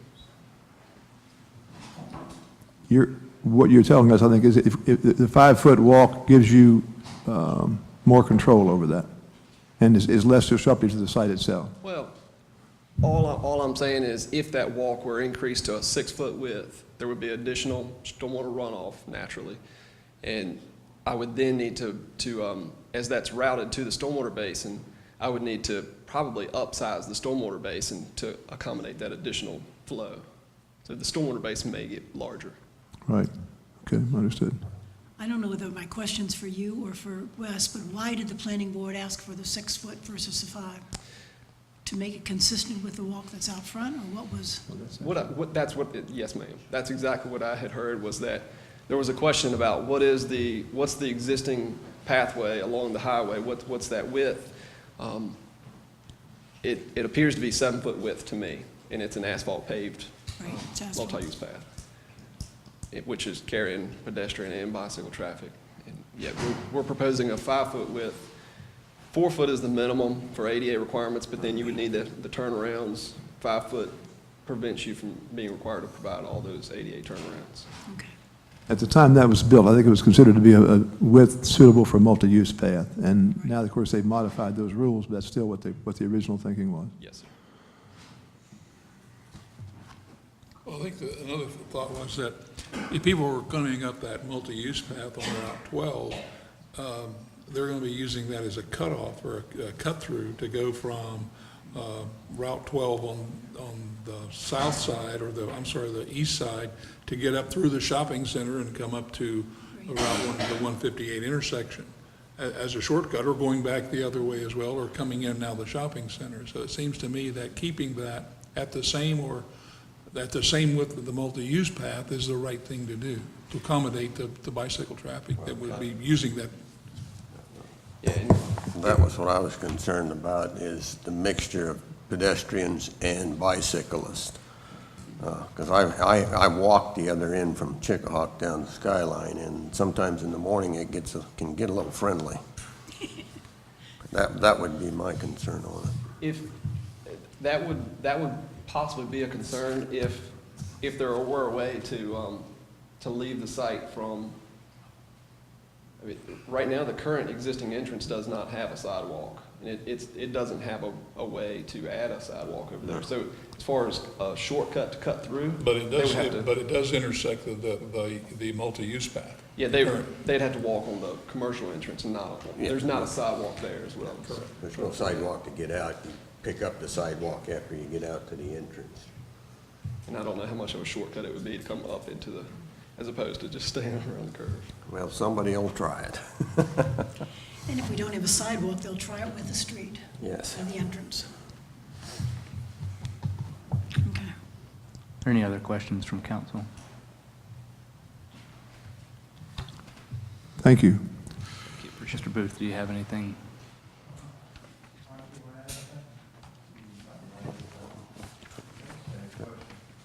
Just one other question. I mean, Applicants here, if you've got any questions for them, we were, and maybe he's going to address it later, but there was discussion about the safety side of it. And I think, Mike, you mentioned you discussed that later, but is that appropriate now or later? I mean, I'm certainly going to talk about it when it's my turn. If you want to hear about it from an engineer as well, he can certainly. Well, that seems to be a concern among some of the people here, so. Mike or Mike, you want to talk a little bit about the thought process on all this? Not to put you on the spot, but. Well, basically, the safety concern there is something that y'all see as town residents turning into the entrance there at the police station. When you're coming from the south and you're going to make a left-hand turn, you have traffic coming from the north, and some of them come over very early into the turn lane. And I'm not certain, but I think there might have been a collision or two there. because of that. And by having the second entrance, it will allow people, when they get there and all of a sudden realize, I want to go here, not to try to jerk the wheel and go that way. It will allow them to go down to the second entrance and turn in. And it just makes it easier for the people to get in and out, is basically what it comes down to. I mean, I've turned there many of times and pulled back out because someone else is pulling in head first at me. And they may be looking, they may not be. What is your thoughts on, in the summertime, especially on Saturdays and Sundays, will there be any money, you make the car trying to come in here from a left-hand side? I think it'd be more advantageous for people coming from the north down, but. Well, it works in two fashions. When you're coming around, it's even coming from the north going south, and I'm sure each of you have done it, I've done it, where you miss the first exit. Instead of slamming on brakes, I mean, I've seen people back up down interstates, and I've seen them back up down Duck Road. It allows them to go on to the next entrance and turn in. I mean, if an individual knows that there's only one entrance, they're either going to slam on brakes, do something, or just bypass it totally. And that's just been my personal experience and things that I've seen happen on the road. By having the two entrances, it allows for people to enter and exit coming from two different directions. And so, it provides a better flow. Have you given consideration to closing one or both of the entrances to the real estate office on Route 12 and connecting it sideways to the one entrance you will have now on Route 12 if this is approved? So that you will eliminate two cuts to Route 12, but you funnel all of that traffic through one. We are not considering that at this time, but if we did try to do anything, it would have to come back before council, and I'm sure y'all would require us to close entrances if we attempted to do anything like that. So, and y'all could require us to do that too. So right now there's. But has there been any, has your engineers done any consideration? We did not approach it doing it that way, one, because we didn't want to add additional complications by having DOT looking at this, looking at all the different driveways, entrances. Originally, when the original one was looked at, there was a stoplight that was going to be there. And that's part of the reason DOT was involved, and we're not requesting a stoplight or anything like that. We just try to keep it as simple as possible and put in a good entrance, something that will benefit everybody. DOT gave you the permit for the entrance. Did they have any questions or discussions along these lines, like 4 entrances or adding that? Or? That would have to be referred to Michael Strader. He had all communications with DOT. Okay. I did not have any. Okay. Just one other thought. Do you think there'll be a challenge of people coming on Saturday morning, coming south and want to cut through the shopping center to? I don't. I'm just asking. You're talking about heading south. Yeah, coming down from Duck. Yeah. And I think most people. If there's a bottleneck, they might try squeaking I think out. most people would realize that they're just right there around the curve. All they do is waiting for a light to change and then move on. Because if they go in there, they got to wait for someone to let them out. And if that light changes and the traffic's moving, chances are they're not going to get let out. Yeah, I'm just was wondering if you'd been any consideration to that. I've thought about it, and I joked around and said that, if I see that happen, I'll get one of those orange and white signs and put up there and say, entrance closed until 10 a.m. But that was just a joke. I was just joking around. Yeah. But, well, it's your privilege. Your privilege. It's your property. Yes, I seriously doubt that there's going to be much. I'm just, trying to think what people will do, I think if anybody tries it once, I don't think they'll try it again, because they'll probably see themselves, their position, get passed in the traffic, because they have to wait for someone else to let them out. Okay. Thanks, Mike. Thank you, Mike. Do you have the answer to that, DOT? Yes, ma'am. You asked a question. I think you were concerned about, did DOT have any question or concern about the number of existing entrances before they issued the permit for the new entrance. And no, ma'am, they saw all of the existing entrances. They're well aware of the area. They've reviewed it before. And they didn't have any concerns with the addition of this new commercial entrance, as they wouldn't if it was a simple residence going in today before the rezone. They would have issued that permit just as well. Thank you. Did they by any chance have any questions about how traffic would be impacted or in Any their questions about it Yes. or concerns or? They didn't provide me with any concerns that they would have had. They know of the congested nature of the intersection. That's Yeah, that's what I'm those thinking those about. certain hours on the weekends of the year. Thank you again, Mike. Any further questions of council of the applicant's evidentiary witnesses? I would just add one thing. Chief Cole responded to the town planner with an inquiry about the safety issue, and his comment was it was from a positive point from public safety. I find the fact this would allow for another access egress point for fire, police, and EMS.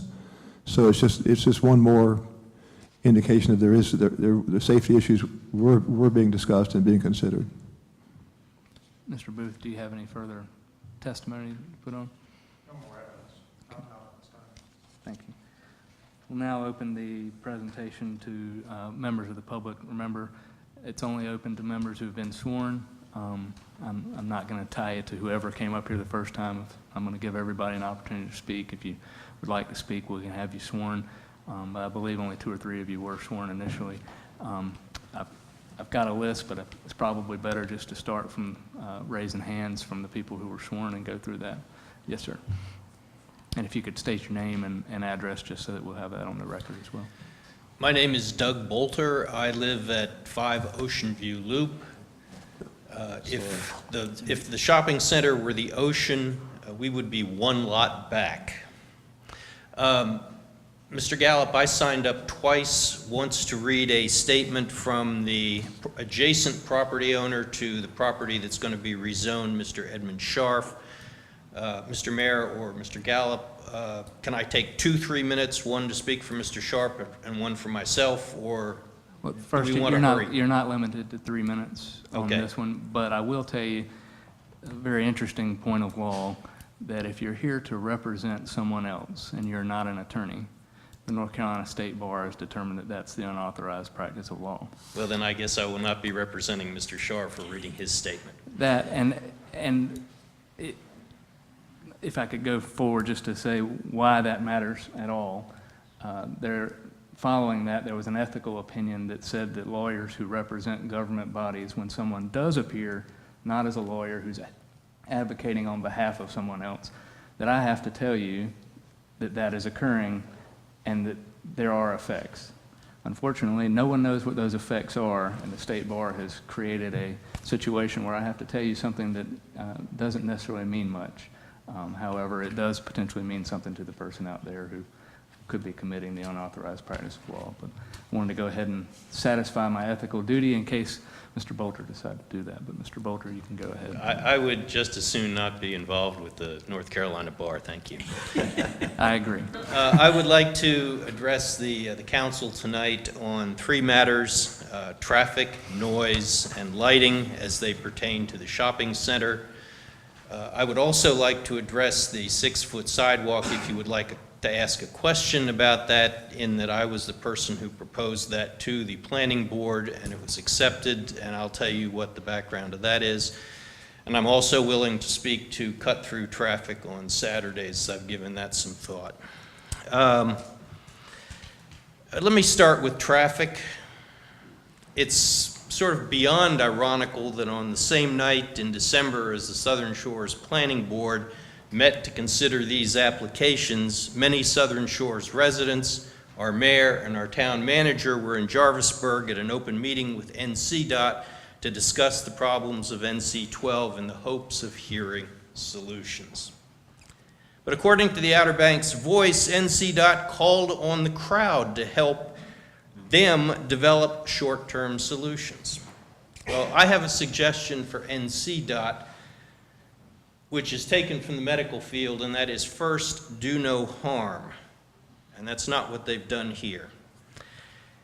If this site plan is approved as submitted, shopping center users will, on summer weekends, be making left turns into and out of the shopping center against extremely heavy traffic flow, making a bad situation on NC 12 even worse.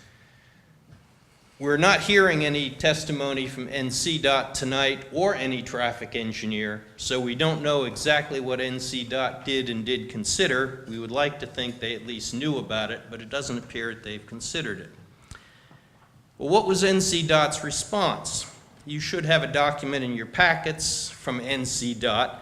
When they reviewed the new entrance and exit for Southern Shores Crossings Shopping Center, the requirements they imposed were the ones they would impose on any curb cut, i.e. an entrance and exit, onto a major arterial without a median anywhere in the state of North Carolina, mostly concerning what would happen to right-of-way if and when they decided to expand a road.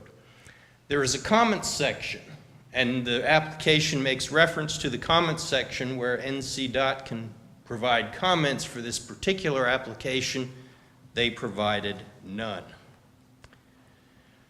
I do not know if it's in its consideration. NCDOT did projections for this entrance and exit using the Institute of Traffic Engineers Trip Generation Manual.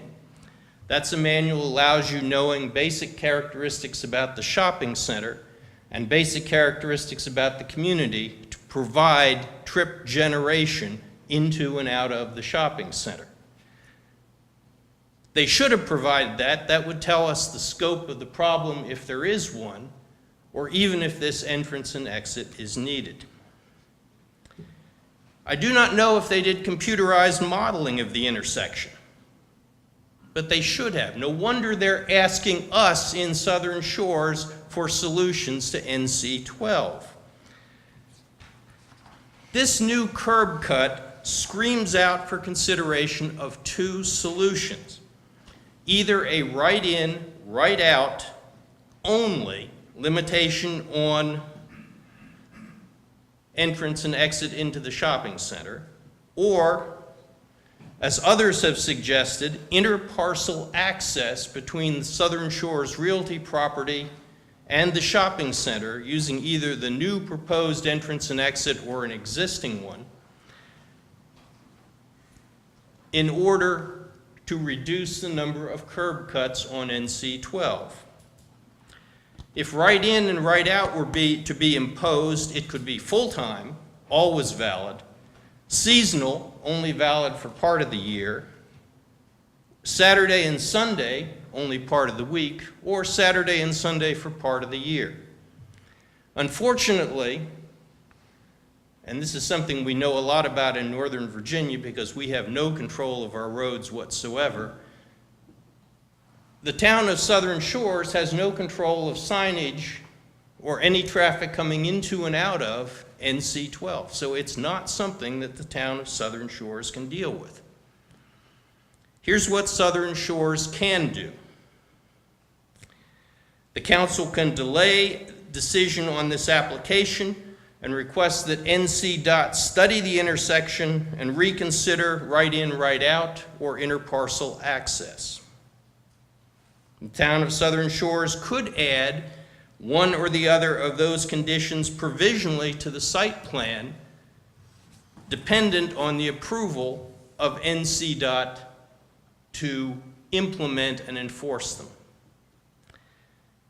And finally, the town council and the town of Southern Shores could just approve the plan and ask through our legislators, if necessary, that VDOT get out here in the summer and look at this intersection as it's actually functioning and see how this is going to work out. Because make no mistake, ladies and gentlemen, this parcel, or the two parcels, one belonging to Southern Shores Realty, the other a part of the Southern Shores Crossing, are going to consolidate into one big commercial parcel. That may not happen for 5, 10, 15, or 20 years, but it will happen at some point, or someone will propose it. And we need to be thinking about that now. The second thing, I'd like to talk about is lighting at the site. I hope I don't need to tell any of the members of the council about the benefits of dark sky.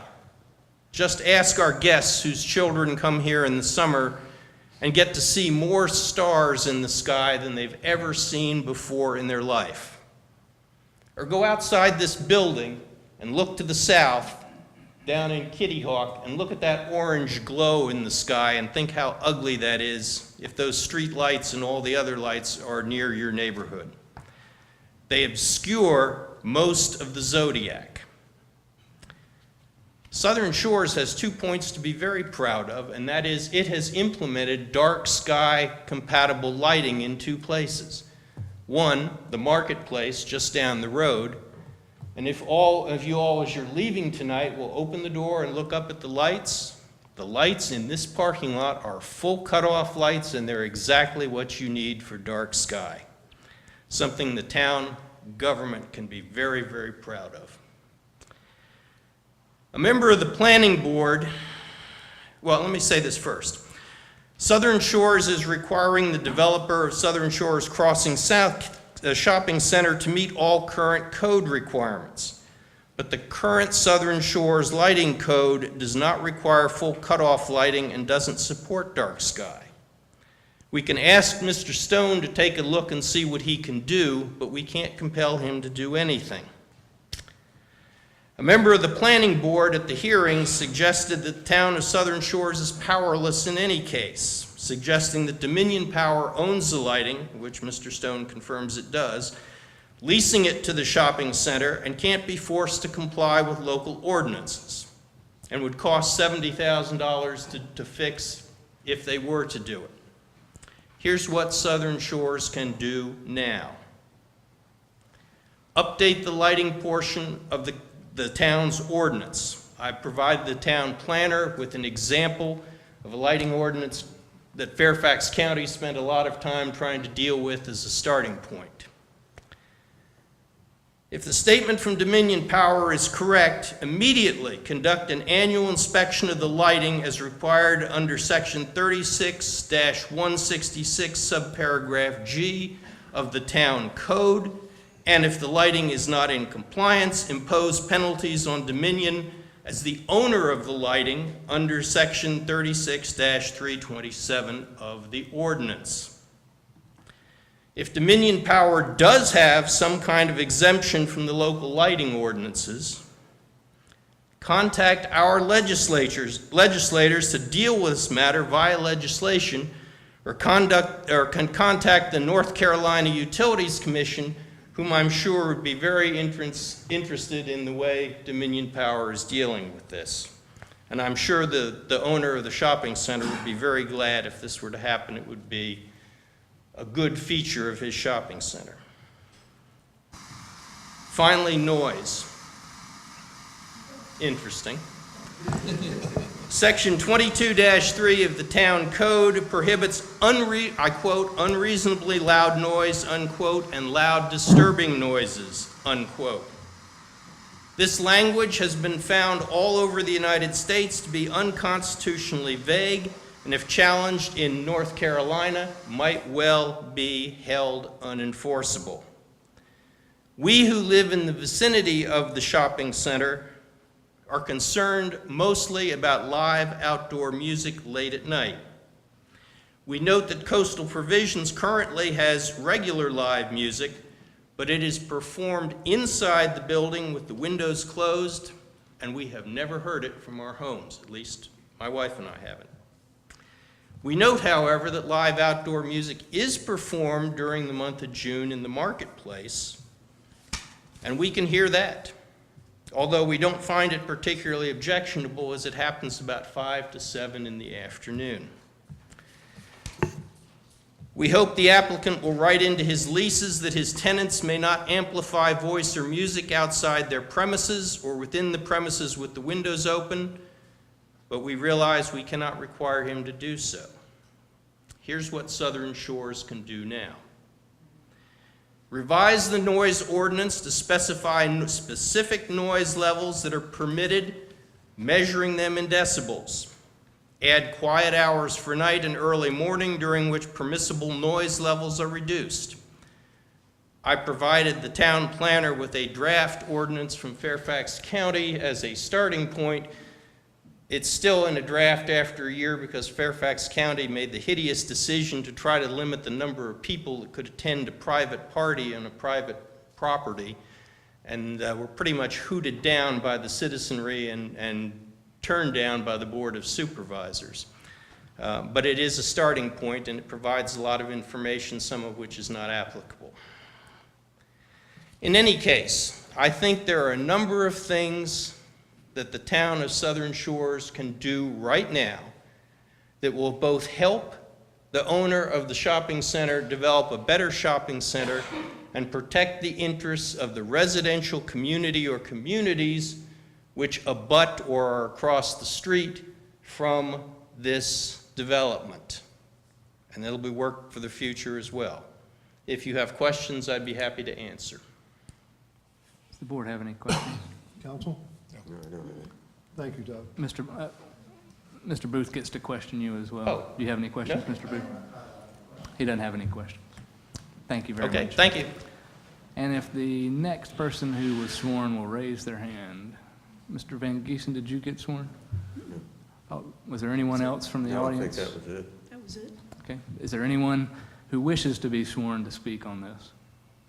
All right. Do you have any further rebuttal evidence, Mr. Booth?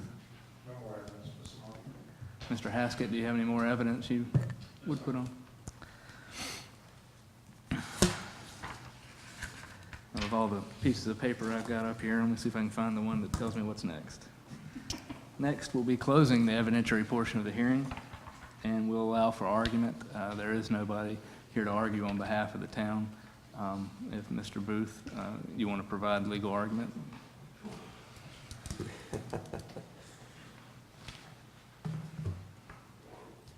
How do I, can I scroll this out?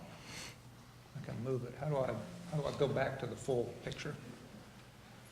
Just don't touch it, right? Don't touch it like you did.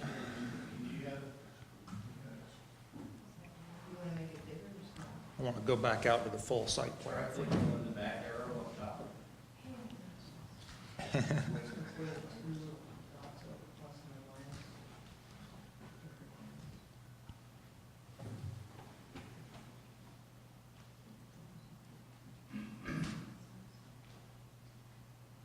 And do we have the full site plan, not just the entrance? Not one of our choices tonight.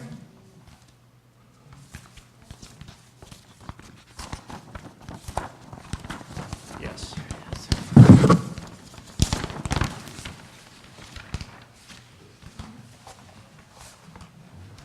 we go. Hit okay. Thank you. Very good. Thank you very much. So what we've got is, on the south side, a problem. You've got a four-way stop with a traffic light and 3 full movement ingress and egress for the gas station, for this building, for the police, 4 actually, this building, the police station, and Southern Shores Crossing. And what that's creating for you is a choke point there. And so the whole point of this is to add an additional ingress and egress point to alleviate some of that issue. And of course, the goal is to have a successful development. And right now there isn't. As Councilwoman Hess pointed out, there's a lot of vacant units in there. And this is a proactive solution to what we anticipate to be a problem, hopefully in the very near future. That we've got a successful shopping center full of great tenants, providing lots of great services to the town, and bringing in patrons who are not only citizens and residents, but are also tourists and visitors to enjoy the shopping center. But with a second entrance for every 2 cars that are coming in on the south side today, any of them coming from the north will have a new option. And they won't be slowing down here to turn in on the south side. They'll have a new option to the north. And I think common sense dictates that that's going to alleviate some of the issues that hopefully will be created by a successful center. In addition to traffic, as the police chief pointed out, you're going to have a second option for emergency vehicles. And I would also, I mean, I'd have to talk with the fire chief about it, but I'd hazard a guess that it'll be a lot easier for a fire truck to get in and out without having to make close quarters turns. A fire truck can come in one side and go straight out the back side without having to navigate through these bends. And I think that'll provide a safety advantage as well, and also make life easier for your volunteer firefighters.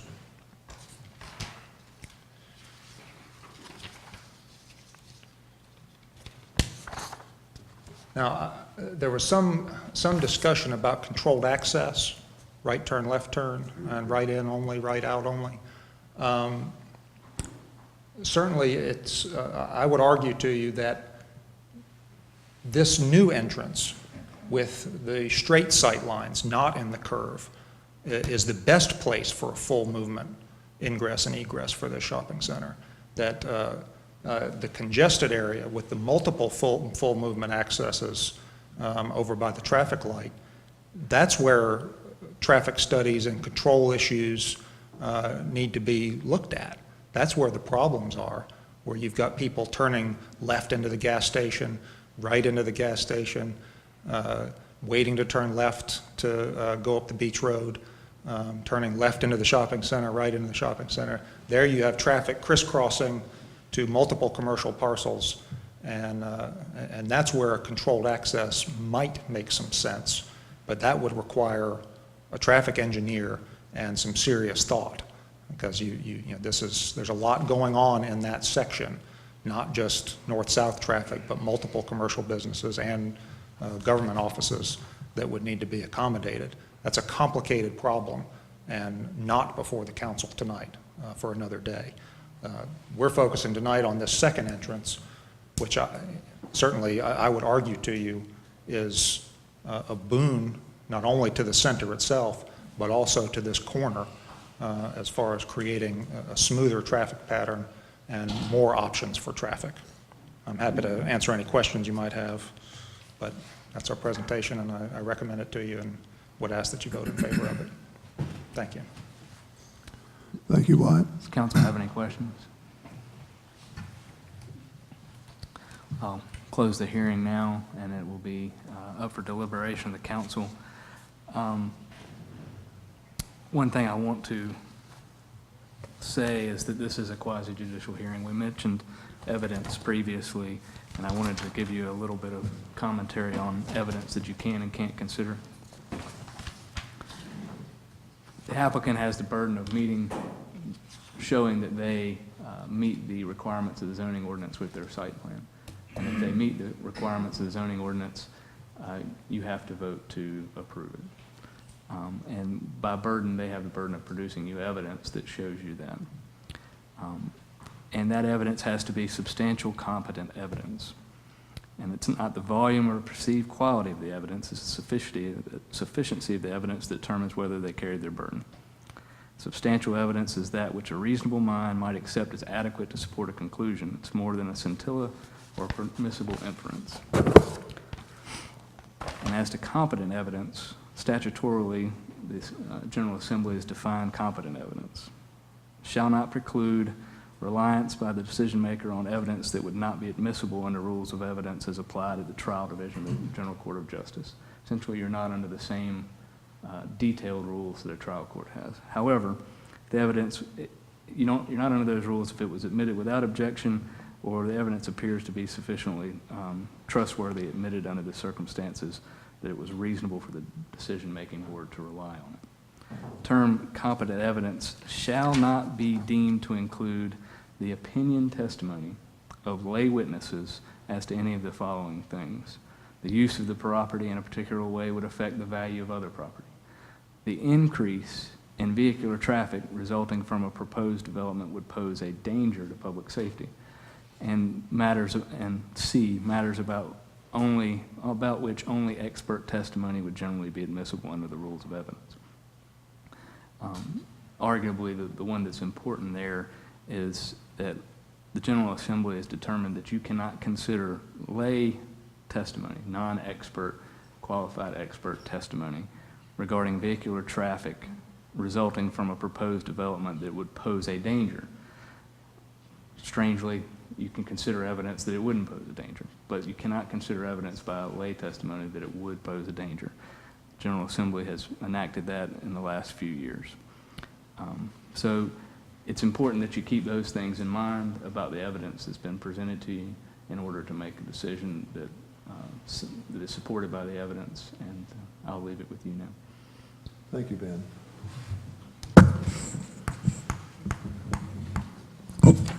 What's your pleasure, counsel? I guess the question I've got, have they met all the ordinance requirements? Which, have they or have not? I haven't reviewed it to see if they have, but my recollection is that... I mean, since it came through the planning board, I would imagine that they have reviewed it. I don't know, Wes, have you? I believe that Mr. Haskett's testimony earlier was that he felt that they had, and there certainly is no evidence to the contrary. And I believe that the applicant's engineer essentially said that they had followed all the rules and regulations that they felt were necessary. So I don't believe there's any evidence to the contrary that they have met the requirements. Thank you, Leo.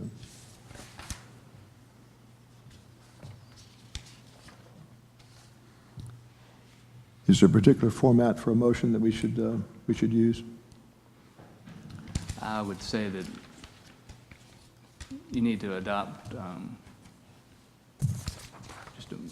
that would be just a motion to approve the site plan as submitted with, there is the question of the conditions that were related in the, relayed from the planning board and whether or not you want to adopt them as the planning board has proposed. You don't have to. The applicant has said so far that they would be agreeable to those conditions, so I don't have any problem with you from a legal perspective placing them on the site plan if you so choose to do so. The big issue seemed to be the 5 or 6 foot walkway. Yeah, that's the question I had, was I think we need to stick with that 6 foot walkway. And I'm concerned there because of safety between pedestrians and bikers. You're saying by having a wider walk, you'd have more chance of a biker using the path? Well, I mean, it will help separate them a little bit. Oh, the 6 foot walk would? Yes. Okay, understand. Give them give a little more space to everybody, because if you walk, can get a little congested even with a 6 foot. Well, that one up there, I think is 7 foot. But I'm a walker, and I've also had to work with bikers too, and they with me.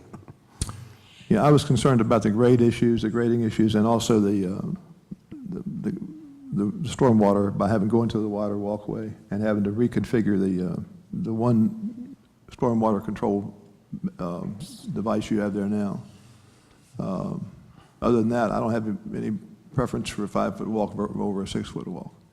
And I guess I get into the question I mentioned before, that most cyclists, I mean, we have to guess what people will do, could end up using the road as opposed to the sidewalk. Most of the cyclists are going to use the road, yes. Well, you got to mix, because I walked that stretch from Chickahawk down to Skyline in the morning, and you get some on the sidewalk with you, and you get some on the road. So it's a mix, and I. A time or two, fortunately, some of them, if you got a biker that's got good manners, they'll tell you I'm on your left, assuming you're on the right. That doesn't always work either. So, those that are good bikers and got some manners and are civil, and that's what you're supposed to say if you're approaching a pedestrian, right, is I'm on your left, or some will have a bell. But it can get a little close, specifically if you get adults going with their carriages for the youngsters. Yeah, strollers and things. Strollers. So that's the only reason I'm hung up on that. So the question is between the stormwater issue and the mixture of what people might do. Whether they would stay on the sidewalk or go on the road or have their problems. Hey, that's a flip of a coin of what they're going to do. Well, there's no question that the more experienced bikers, the ones you see in in the true biking uniform are probably not And going they're to going, and they're going pretty fast. They're going 20 miles an hour. The more bikers like me who ride with their grandkids, we might use the trail and go 10 miles an hour, or even 7 miles an hour. Any other discussion, council? Well, I'm still hung up a little bit, I think, on the safety issue. And my concerns haven't been allayed by what I've heard. I think opening another curb cut, and just because the state says it's okay to open a curb cut, doesn't state that it's a safe thing to do. And I think we need more, I need more definitive data to make me, to convince me that's a safe thing to do, or that there's something we can do that's to make a safer intersection. What do you see as that with the negative? Let me hear your thinking of it on the other side, why you're concerned about it. Too many roads in there? Yeah, too many curb cuts. We've got people in the summertime coming into both, into two businesses, if we approve it the way it is now, going to and from the shopping center and going to and from the check-in at the real estate company on the same road within, 100 or so feet. And I think people making right turns or making left turns, and you're going to make a right turn or a left turn into that center lane anyway. So people coming out of the shopping center are going to be try to go north, and people coming out of the other way are trying to go south. I see and thinking they're going to make a left turn down at the light. I see a lot of people meeting head on at the center line, the center lane. So it's a concern to me. Well, part of the issues, and I hadn't really thought about this till Mr. Stone mentioned it. I know when I drive down 12, I am totally astounded during the summertime, the number of people that get into that left lane to go down 12 in a hurry, before the shopping center and elsewhere. And I, quite frankly, I don't come down that way. I hate having to come to this building from another meeting to this meeting to make that left-hand turn at the front, because the way they drive in that intersection. So getting the people away from that turn-in of the, what would you call it, the southern entrance, the existing one, and getting them to move down, to me, that's where a big safety issue comes in. Now, granted, there's potential for some other things happening like you're talking about, but if the people are going in the shopping center right now, they're going in anyway. It's a question, are they going to go in up here, where you're fighting the other folks that are doing dumb things, or do you have other things be dumb down here? I mean, from what I've seen, my experiences with it, I see this as being a help, just because of that light and the people making the left and right turns. But you can't predict people, unfortunately. Yeah, that's the bad part. I'm thinking that a little more professional look at it. I would like to hear, some professional traffic engineers to look at it before I'd be comfortable. I don't even say we shouldn't even consider or talk to Mr. Stone about how we do this from the standpoint of, I agree with what Wyatt said, from the standpoint of the right turn ins and outs. I'd see that much, if that's to be happening, better on the curve hill, the one up closest to the police station, because that makes more sense than trying to institute it. But that would mean then say we should do some kind of traffic study. You're right. And I think anything that we add to the traffic mix, and this would add to the traffic mix, the traffic study would have to include the entire intersection from 158 on to there and past. But we're adding significantly to that mix by adding another curb cut with a heavily used curb cut right there. Yeah, and are we doing the right thing by adding it? And that's the question becomes for me is, should we say, yes, let's put it in and then study it and find out what the fixes are? Because if we don't have that, how do you study it and find out what is the right way to go? How do you know what people will do? And I side that again with improving the businesses and improving the commercial, the shopping center. Because when that first opened, they had a really nice restaurant in there. Oh, yeah. And then it changed to somebody else. And then it changed to a third one that seemed to stay for a while, and then that one was gone. I'd like to be able to see that improved and fixed up and help the town, the tax base and everything. But at the same time, it needs to have a traffic study to make sure we're doing the right thing. I don't have a problem with doing that. But is NCDOT going to agree to the study? Is that who would have to? Or who do you have do the study? That's a good Well, question. it's an NCDOT road, so I would, and I don't know, somebody'd have to tell me. But I would think they would have to have some agreement to do it. Absolutely. And, you know, knowing those birds, they're not always in agreement with us. Well, with all the issues they've got going on and the studies they've got going on, and supposedly right now in that intersection, maybe we can add this in as part of the mix to make sure they're covering all of it. But I agree with you, I don't know what they're going to be up to. Wes, do you have any thoughts on this, as far as the study? Either the applicant would have to be required to submit a study, or NCDOT, we could always ask them what comments they have, if any. But someone would have to, if there were to be an outside private, some sort of private study done for the, that would have to look into who's funding that. Did the plan that NCDOT just, I know over Emmanuel, we just reviewed an NCDOT plan.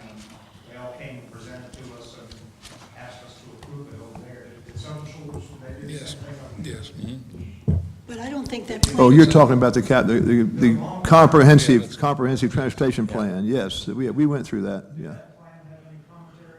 No. No. We'd had, our comprehensive transportation plan didn't include any streets at all as far as any street improvements. It was strictly to do with the trail, multi-use path. To my knowledge, the last time they did something like this was when they were originally proposing a light for this entrance that you're talking about, and they took a look at it. So the data would be dated, if you excuse that wording, but there would be some numbers out there that could be looked at. My concern is I don't want to delay this thing for 6 months while somebody studies it to tell us it's okay or it's not okay. I'd like to move on it as quickly as we possibly can and resolve it. At the same time, I don't want to resolve it in haste where we don't make the right decision. Well, if they've met all the requirements that we currently have, do we have a choice of declining it, or, denying it? I think our choice would be to delay the process for some period of time. I don't think we can deny it based on the information they provided to us. We could delay the decision process, I think. Can we do that, Dan, or not? You can certainly delay the process and make your decision at a later meeting. And if you have any inclination to deny it for any purpose that you've just been discussing, I would ask that you delay it and let me investigate whether or not that denial would be appropriate and legal. Because If my there's any question becomes, are inclination. we, the lay people, giving our opinions Yeah, we about are. something we're Well, not the experts? that's what I'm trying to come from as what our instructions were. As opposed to I'm, listening to- none of us are traffic engineers, and don't propose to be one. But the challenge I have is we could request one, but one, how long is it, if it's an NCDOT one, how long is it going to take? Two, you could maybe seek a private one, but then there's funding going to be involved in that, and who's going to fund that? Well, I don't think that's appropriate. I don't think you can ask the applicant. well, I'm just throwing out this thought process of what we may have to go through. So, I'm kind of kicking the can down the road that I don't think is going to be the whole answer. Well, based on what we've seen is legitimate evidence that was presented, Yes. which is what you said, we can make a motion and approve on it. What do you think? I think I'll make a motion to approve the site plan as presented. With or without the planning board conditions, Mr. Mayor? There were two conditions. I know there were, that's a good question. I'd say with a 6-foot recommended planning board sidewalk. And with the additional condition about abiding by requirements of the town. Yes, Yes. yes. I'll second that, just so we can vote. Any further discussion? No. All in favor, say aye. Aye. Aye. Opposed, same Opposed. sign. Aye. So the motion's carried, three to one. Thank you, Mr. Mayor. Old business, no old business. New business? Should we have Mr. Sanders join Mr. us? Sanders needs to be invited back. Yes, David, you come back, join us for a little while. We've still got a few items to cover here.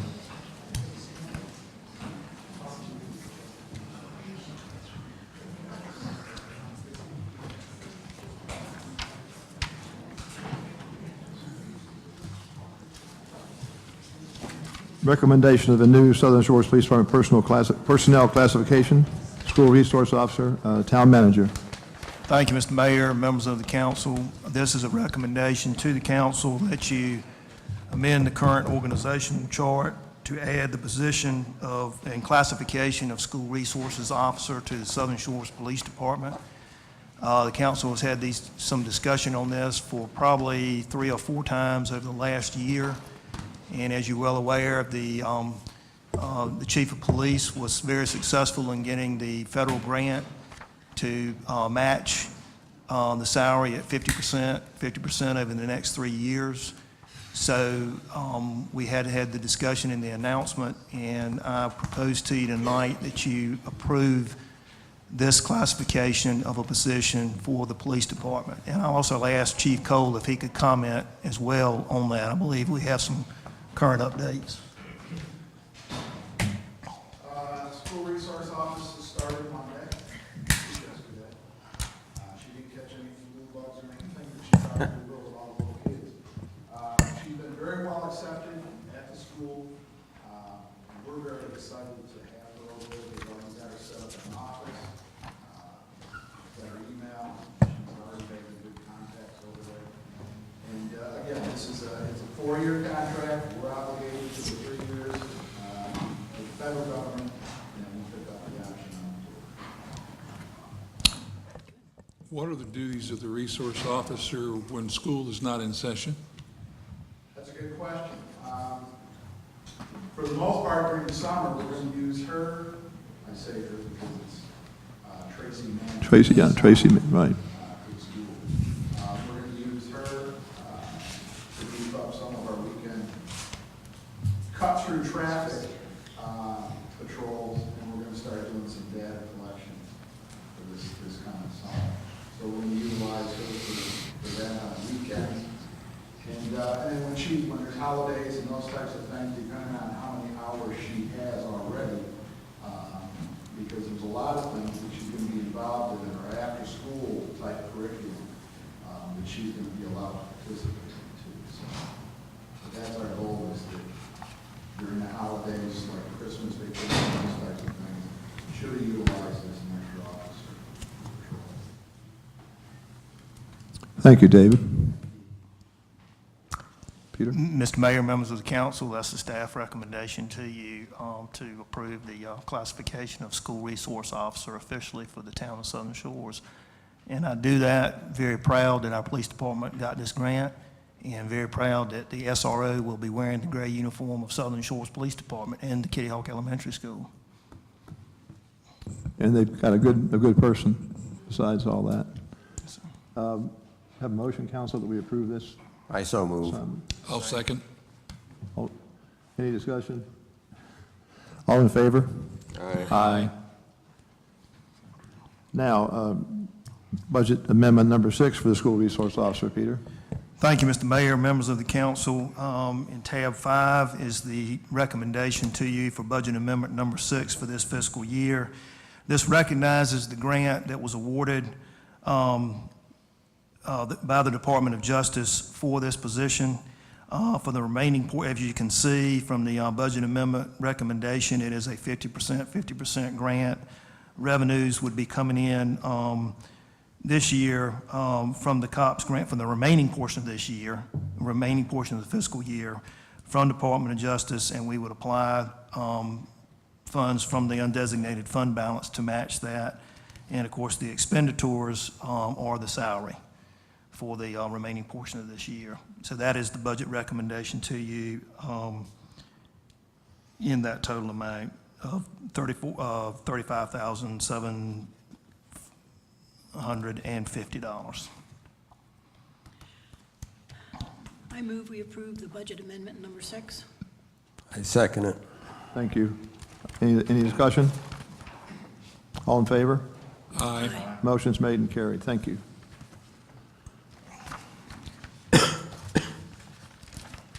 Peter, Southern Shores Valley Fire Department Pension and Local Relief Fund. Thank you, Mr. Mayor, members of the council. It's that time of year again for the council to appoint its members to the Southern Shores Fire Department Relief Fund.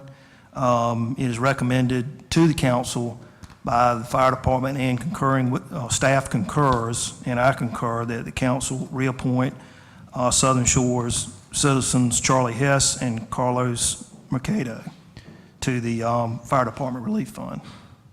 And they both consented. Yeah, they have both consented, yes, sir. Thank you. Can I hear a motion? So moved. Second. All in favor? Aye. Thank you. We got planning. Approval of planning board officers, Mr. Haskett.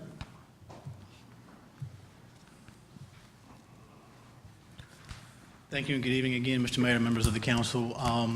Town code requires that the planning board every June elect a chairperson and vice chairperson, which they did do at the December 15th meeting, since they had not had a meeting since June. At the December 15th meeting, they did elect unanimously chairperson Sam Williams and vice chairperson Mike Flores. So the town code now requires that you all approve those officers. I need a motion to approve Sam Williams and Mike Flores' positions on the planning board. So moved. Second. All in favor? Aye. Thank you. Thank you. Town manager. Thank you, Mr. Mayor, members of the council. First of all, a Happy New Year to each of you.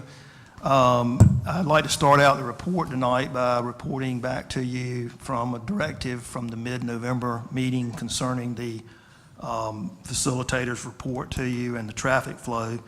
I was assigned a couple of items to investigate and report back to you on, and I'll do that tonight. One was that I was to have made contact with several of the mapping sites and apps that are related to directions being published online for shortcuts on public streets through Southern Shores. After spending many hours on this, my conclusion to you is that any online map and directions site or app is not going to refrain from showing any public street. We did make contact with a couple of them, and did have a conversation with one, and the general response is, we're not in the business of erasing streets from maps that we get and republish. So that is what basically the general theme of all the contact and the conversations were on that. They simply were not in the business. They stated they simply were not in the business of not disclosing the existence of a public street.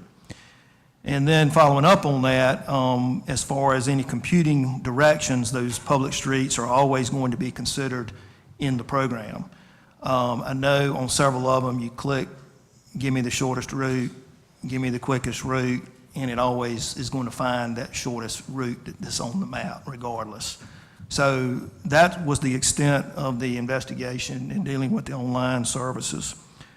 The other item that was assigned to me was a no left turn for eastbound vehicles on Highway 158 at Dogwood Trail and Woods Road intersections. Still waiting on more dialogue with the traffic engineer for Division 1, but the practicality of that is questionable in that, first of all, it would inhibit Southern Shores residents and guests and service providers from making a left turn. It would also enforcement would be on the town of Kitty Hawk. That is, of course, Kitty Hawk jurisdiction. And third, there's already a turn lane there, which if restricted for even partial hours would create a situation where that lane would have to be blocked for a certain period of time to even affect a no left turn during the day. So there's extreme impracticality of even considering that. I will follow up if I hear other things from Division 1 on that. They have looked at several of those citizen suggestions in the past, but that's where we are with those two at least. The next item on my report, I wanted to report to you as at the December meeting that the Public Works Director and her staff will, I stated this at the December meeting, I would like to restate it tonight, that the Public Works Director and her staff will engage adjacent property owners at the Fairway Drive and Dogwoods Trail intersections in planning for landscaping the outer edges of street right-of-ways. And this initiative, of course, will take place after the street improvement projects are complete in the spring. So she will be making those contacts to the adjacent property owners and inviting comments and suggestions as to any landscaping that would occur on the outer edges of the street right-of-ways. Reporting to you tonight, again, that the town's 100% design plans for the municipal bridge replacement over what's called Snow Goose Canal, what we're seeing as Tall Pine Bridge, have now been submitted to the North Carolina Department of Transportation for approval. And once approved, and hopefully that will be within the next month, we will be working on acquiring temporary construction easements. Currently, there are 4 areas that were surveyed that would require us to have a temporary access to during the construction period. And we would have to abide by the Division I right-of-way engineers' guidelines for that as required by the Federal Highway Administration. The engineer, after that, will also be submitting the bid specs for construction and for the inspecting engineer, both of those 2 contracts, to the town for approval and for the start of the public bidding process as required by the Federal Highway Administration as well. And of course, the DOT, NCDOT administers this project, Federal Highway Administration funds it. So again, the anticipated start date is still October 1st, 2015, and an anticipated bridge closure time, 6 to 9 months. So we're still on the same schedule that we were on before. And also, I would report to you tonight that the final design plans for the improvement of Scuppernong Lane have been reviewed by yourselves and by the adjoining property owners and have been available for public review on the website and as well as in at the town conference area, review area. In accordance with the budgeted street improvement plan for this fiscal year, the bid documents have today been delivered to the 4 area major asphalt contractors, as we do for each project. The documents will also be available for delivery to any other asphalt paving contractor showing an interest or who becomes known to us as a potential bidder, as we do each time. This, again, will be an informal bidding process conducted under North Carolina law and in accordance with our own bid and purchasing policy. The bid opening will be scheduled for January 26th. Lowest qualified bidder will hopefully be recommended to the council at its February 3rd meeting. And if the council awards a contract at that meeting, the bids will be open for public inspection at that time. I wanted to also report to you tonight that the town will be sponsoring here in the Pitt Center on the federal holiday, January 19th, a Red Cross blood drive from 12 to 6. Our turn popped up, and it was, unfortunately, that was the only date, but we are sponsoring it for that afternoon here at the Pitt Center, and we have a 20-pint goal. So hopefully we can make that. And as you recall in the past, both the Blood Mobile has been here, and also we've set it up in the Pitt Center. This time of year, we decided to set it up in the Pitt Center.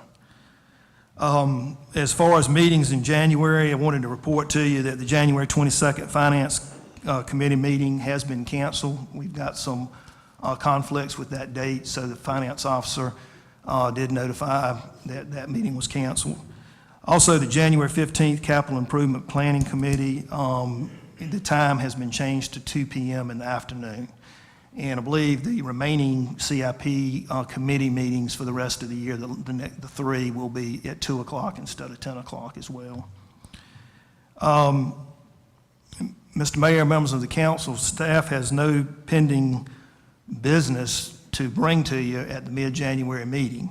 And unless the council has something it would like to put on an agenda for that meeting, Mr. Mayor, the staff would request, will recommend to you that that mid-meeting be canceled at this time. And that is my report. Be glad to answer any Thank you, questions. I will advise you on the meeting.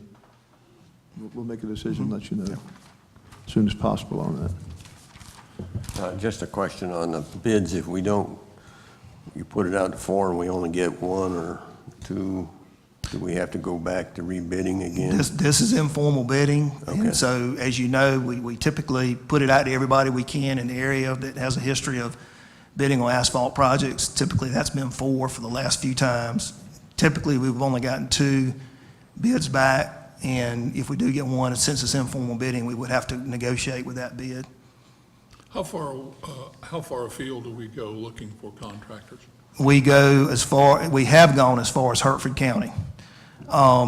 We solicit contractors from Camden County and Pasquotank, and then the 2 that are here in Dare County. And we have made a concerted effort to actually attract one from Hertford County in the past. Have you ventured up to Virginia? Any possibility? We have had inquiries before when we actually sent a bid packet out, but we have not actually gone back up to solicit. But we have, anybody who's interested, we've always followed up, of course, and tried to entice them into it. The problem, of course, is the plant and supply here in Dare County. There's a geographic distance that asphalt has to stay hot, et cetera. And if not, those same bidders are buying asphalt here locally from their competitors, and that's where it gets competitive. It gets slippery. It's almost impossible to compete under those circumstances. It's almost impossible to be competitive because it's just, they're buying the product they're going to use at a retail price and trying to install it and still make money. And it's just, it's more than you could ask to. Neither one will sell it at wholesale. No. To the competitor. No, well, they've lost the work. There's no incentive for them to sell it. Thank you, Peter. Thank you.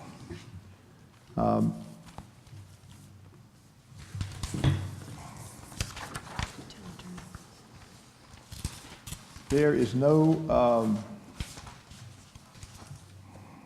plan or plans to remove the, I'm sorry, apologize, Wes. Ben, let's start back with you. I don't have anything to report, Mr. You Mayor. sure? I'm so used to you saying that I just, Happy New Year. it wasn't your fault that I forgot you. There are no plans to remove the stop sign at South Dogwood and East Dogwood intersection. We've all heard some rumors over the years, and I actually heard suggestions that we replace one of the stop signs up there with a yield sign, but that's not been discussed, not been decided, and right now there are no plans to do that. That kind of segues into the issue with traffic once again, and as you know, I was tasked with meeting with other mayors and police chiefs and so forth, and I've done that, and also met with the head of the Visitor Bureau, Mr. Lee Nettles, to see what his thoughts were about how we could maybe help resolve some of these issues. It's coming down, I think, in my mind, to an enforcement issue as being the primary way we do it. And the secondary way is going to be if we can reroute those traffic, that traffic, I should say, that's going to South Kitty Hawk or Nags Head or Kill Devil Hills or Manteo, Hatteras, reroute that traffic before they get to the Curry Wright Memorial Bridge. In other words, get them off 158 onto 17 or some other route. And there's ways it can be done with the states working together. And the DOT people, those of you at the meeting up in Currituck know, are planning to work with the state of Virginia and try to do some signage that would give them the times to get from point A to point B and possibly encourage them to use alternate routes. The times were interesting that when I talked to the district engineer about the time frame to go from, say, the Richmond area to Nags Head using 95 to North Carolina 64 was just 2 hours difference in time, roughly. But you sit in traffic north of the bridge sometimes for an hour and across the bridge for an hour. So it really comes out kind of a wash as far as the time. The least time consuming route was to come down south of Petersburg and take a secondary road through there to near the Suffolk area and then take 13 south and 17 again. and get on 32 and go across to 64 that way. But all these are viable routes. They're all good roads, and they aren't heavily traveled. So it's certainly something that the visitor would think about. The thing the Tourist Bureau is doing is exactly the same type of thing. When they publish their how to get here information online and also in their flyers, they're mentioning these routes and giving them as options of how to get here, not necessarily quicker, but get here without having to fight the traffic delays. They've also indicated to me they're going to be publishing, recognizing, if you will, those rental companies who use Friday, Monday rentals. We'll have some available. And they're going to advertise those companies as well. They can't really advertise them, but they can mention them. So I see the two things, the two options are the enforcement option, which I think we'll be able to help Kitty Hawk Police with that. I'm kind of trusting the Kitty Hawk Police Chief, who's saddled with this burden of talking to the state police in more detail and also talking with the Sheriff's Office here in Dare County, and see if we can get some additional help on the 158-12 intersection.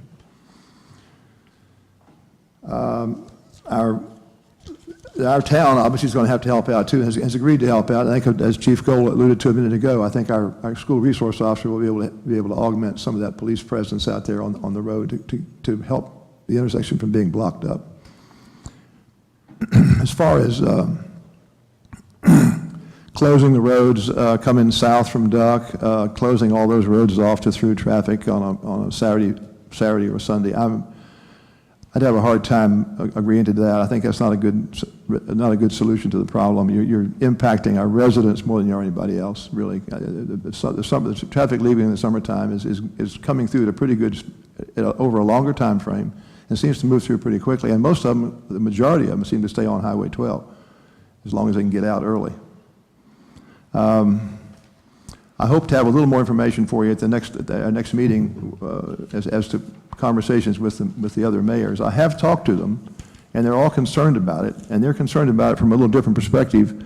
They're seeing a little bit of a loss in revenue, not so much from the accommodation standpoint, but from the restaurants and what I call luxury dollars, the shopping center type dollars, from the fact that people are being real cautious as they spend their money. They're frustrated by having to take the time they have to take to get here. They're seeing a little mix in the people that are coming. Don't know what that means, but we're all concerned about it. The mayors are all concerned about it, and I think the town managers are as well. That's all I have tonight. Jody? I don't have anything. Larry? A couple of things, actually.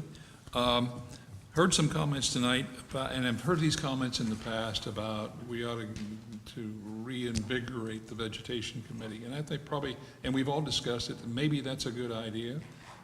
And rather than talk about it, I'd like to find out what it is we need to do to actually do that, to get it started. And at the same time, maybe we need to look at lighting and noise ordinances, in fact, to keep it up to date and to keep it so that everyone is satisfied with what we're doing in Southern Shores.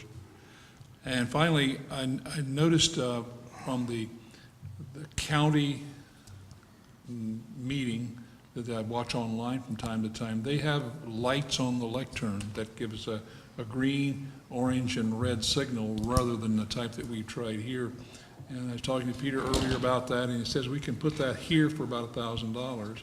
And I would highly recommend that we do that so that it makes it easier for us to keep time for public speaking or people who like to get up in the lectern and speak to us. So I would recommend that we make that expenditure and have Peter look into that and have it done. Any thoughts on that, council? I have no problem with that. I have no problem. I've watched it, and it works pretty well, not only just for the commissioners, but for the council. But the speakers, it's right there. They see when the yellow light hits, and then when the red hits, that your time has expired. There seems to be an agreement on that. I think. When it reaches that last 30 seconds, the red light blinks. Yeah, it's a stoplight arrangement. That's important to let people know that they're going to wrap up. And it also makes it more consistent in that people that can then understand this 3-minute deal is not just a policy here at Southern Shores. It's not a new policy in Southern Shores. It's a policy Always that's been that used way. by virtually That's all- right. all the governmental entities, including Dare County. Yeah. And it seemed, I watched the meeting today, and it seemed to work very well. Yes, and we had talked about if council did reach that, come to that recommendation, we talked about, it's got to be hardwired. You'll notice the county is wired under Yeah, the floor. the podium doesn't move. So we will have to figure out a way that we can do it and still move the podium around. It's going to be a multi-use room, but I think. Or maybe we could look into having one that's remote rather than hardwired, battery-operated remote. I don't know. We'll continue to look at that. And we'll put this with the same, Well, somebody has to trigger, because it starts when you, the green light comes on when you start talking. So I don't know how that activates it. Or if somebody, town clerk or whoever starts it. Dare County's is a surefire system because it's hardwired beneath and it's Okay. controlled So, over but here. I think what he's saying is when the person starts Yeah. talking, it doesn't automatically turn Starts green? green, that's right, turns green. Not that one. Does it sense? Yeah, Not that one. like a motion sensor. That's controlled manually by the operator here on the side. Yeah, that's But what I mean, there may be one like you're talking about we can continue to look at. But we still have the shopping item of the lavalier mics to also include on the shopping list. So, Okay. Okay, that's all I have, Mr. thank you. I want to address your first suggestion. All right. Does anyone out on council would like to make a motion that we direct staff to look into the establishment of a vegetation ordinance or a tree ordinance? Is there a motion to do that? Not for my part. I lived through the committee before and all the issues. I wasn't directly involved, but I was sitting out there at the time, and it was not the easiest one done. And I Mr. think Mayor. we're going to start back over again, or where are we going? If I might just remind the council that you do have a retreat scheduled for the meeting in February. And that may be a topic that you may want to consider to put on the Yeah, I retreat think that to would be better to do it that way. elaborate. I think that's a good idea. I'm just Tina. offering a suggestion. Than you would get right here tonight. Yeah, I agree. Yeah. Thank you. Fine with me. That's all I Fine. wanted to know. Also with the lighting ordinance and the noise ordinance, I'd like to revisit those too. We can do the same thing there in February. And Mr. Mayor, again, excuse me if I could interject one thing. If recall, council, that the town planner and myself have brought up to you a couple of times that this year we're definitely going to propose to you a budget line item for a rewrite of the town code. So those items, those last two items would definitely be included in that, but there's certainly items for retreat discussion as well, but they would certainly be considered in a code rewrite as well. When we talk about town code rewrite, is that the whole 9 yards? The whole 9 Portions of yards. it? The whole 9 yards. Was it ever completely codified? Yes, Yeah, it's codified. a couple of years ago. It's codified, but there's still some duplications between sections. And, yeah, there's a lot that needs to be looked at. When you talk about lights, I like to have an ordinance that covers people that come in from out of town that don't like our dark, and they leave their lights on all night, and then I can't look at the stars. So, I mean. Who's going to enforce that one? I don't know, not me. The light doctor. But it is. Leo? I don't have anything other than my first tourism board orientation is Monday, and my first meeting will be a week from Thursday, so I will be plowing into that. Thank you. David? Nothing tonight. Thank you. No further business. I'd ask for a motion to adjourn. So moved. All in favor? Aye. Meeting's adjourned.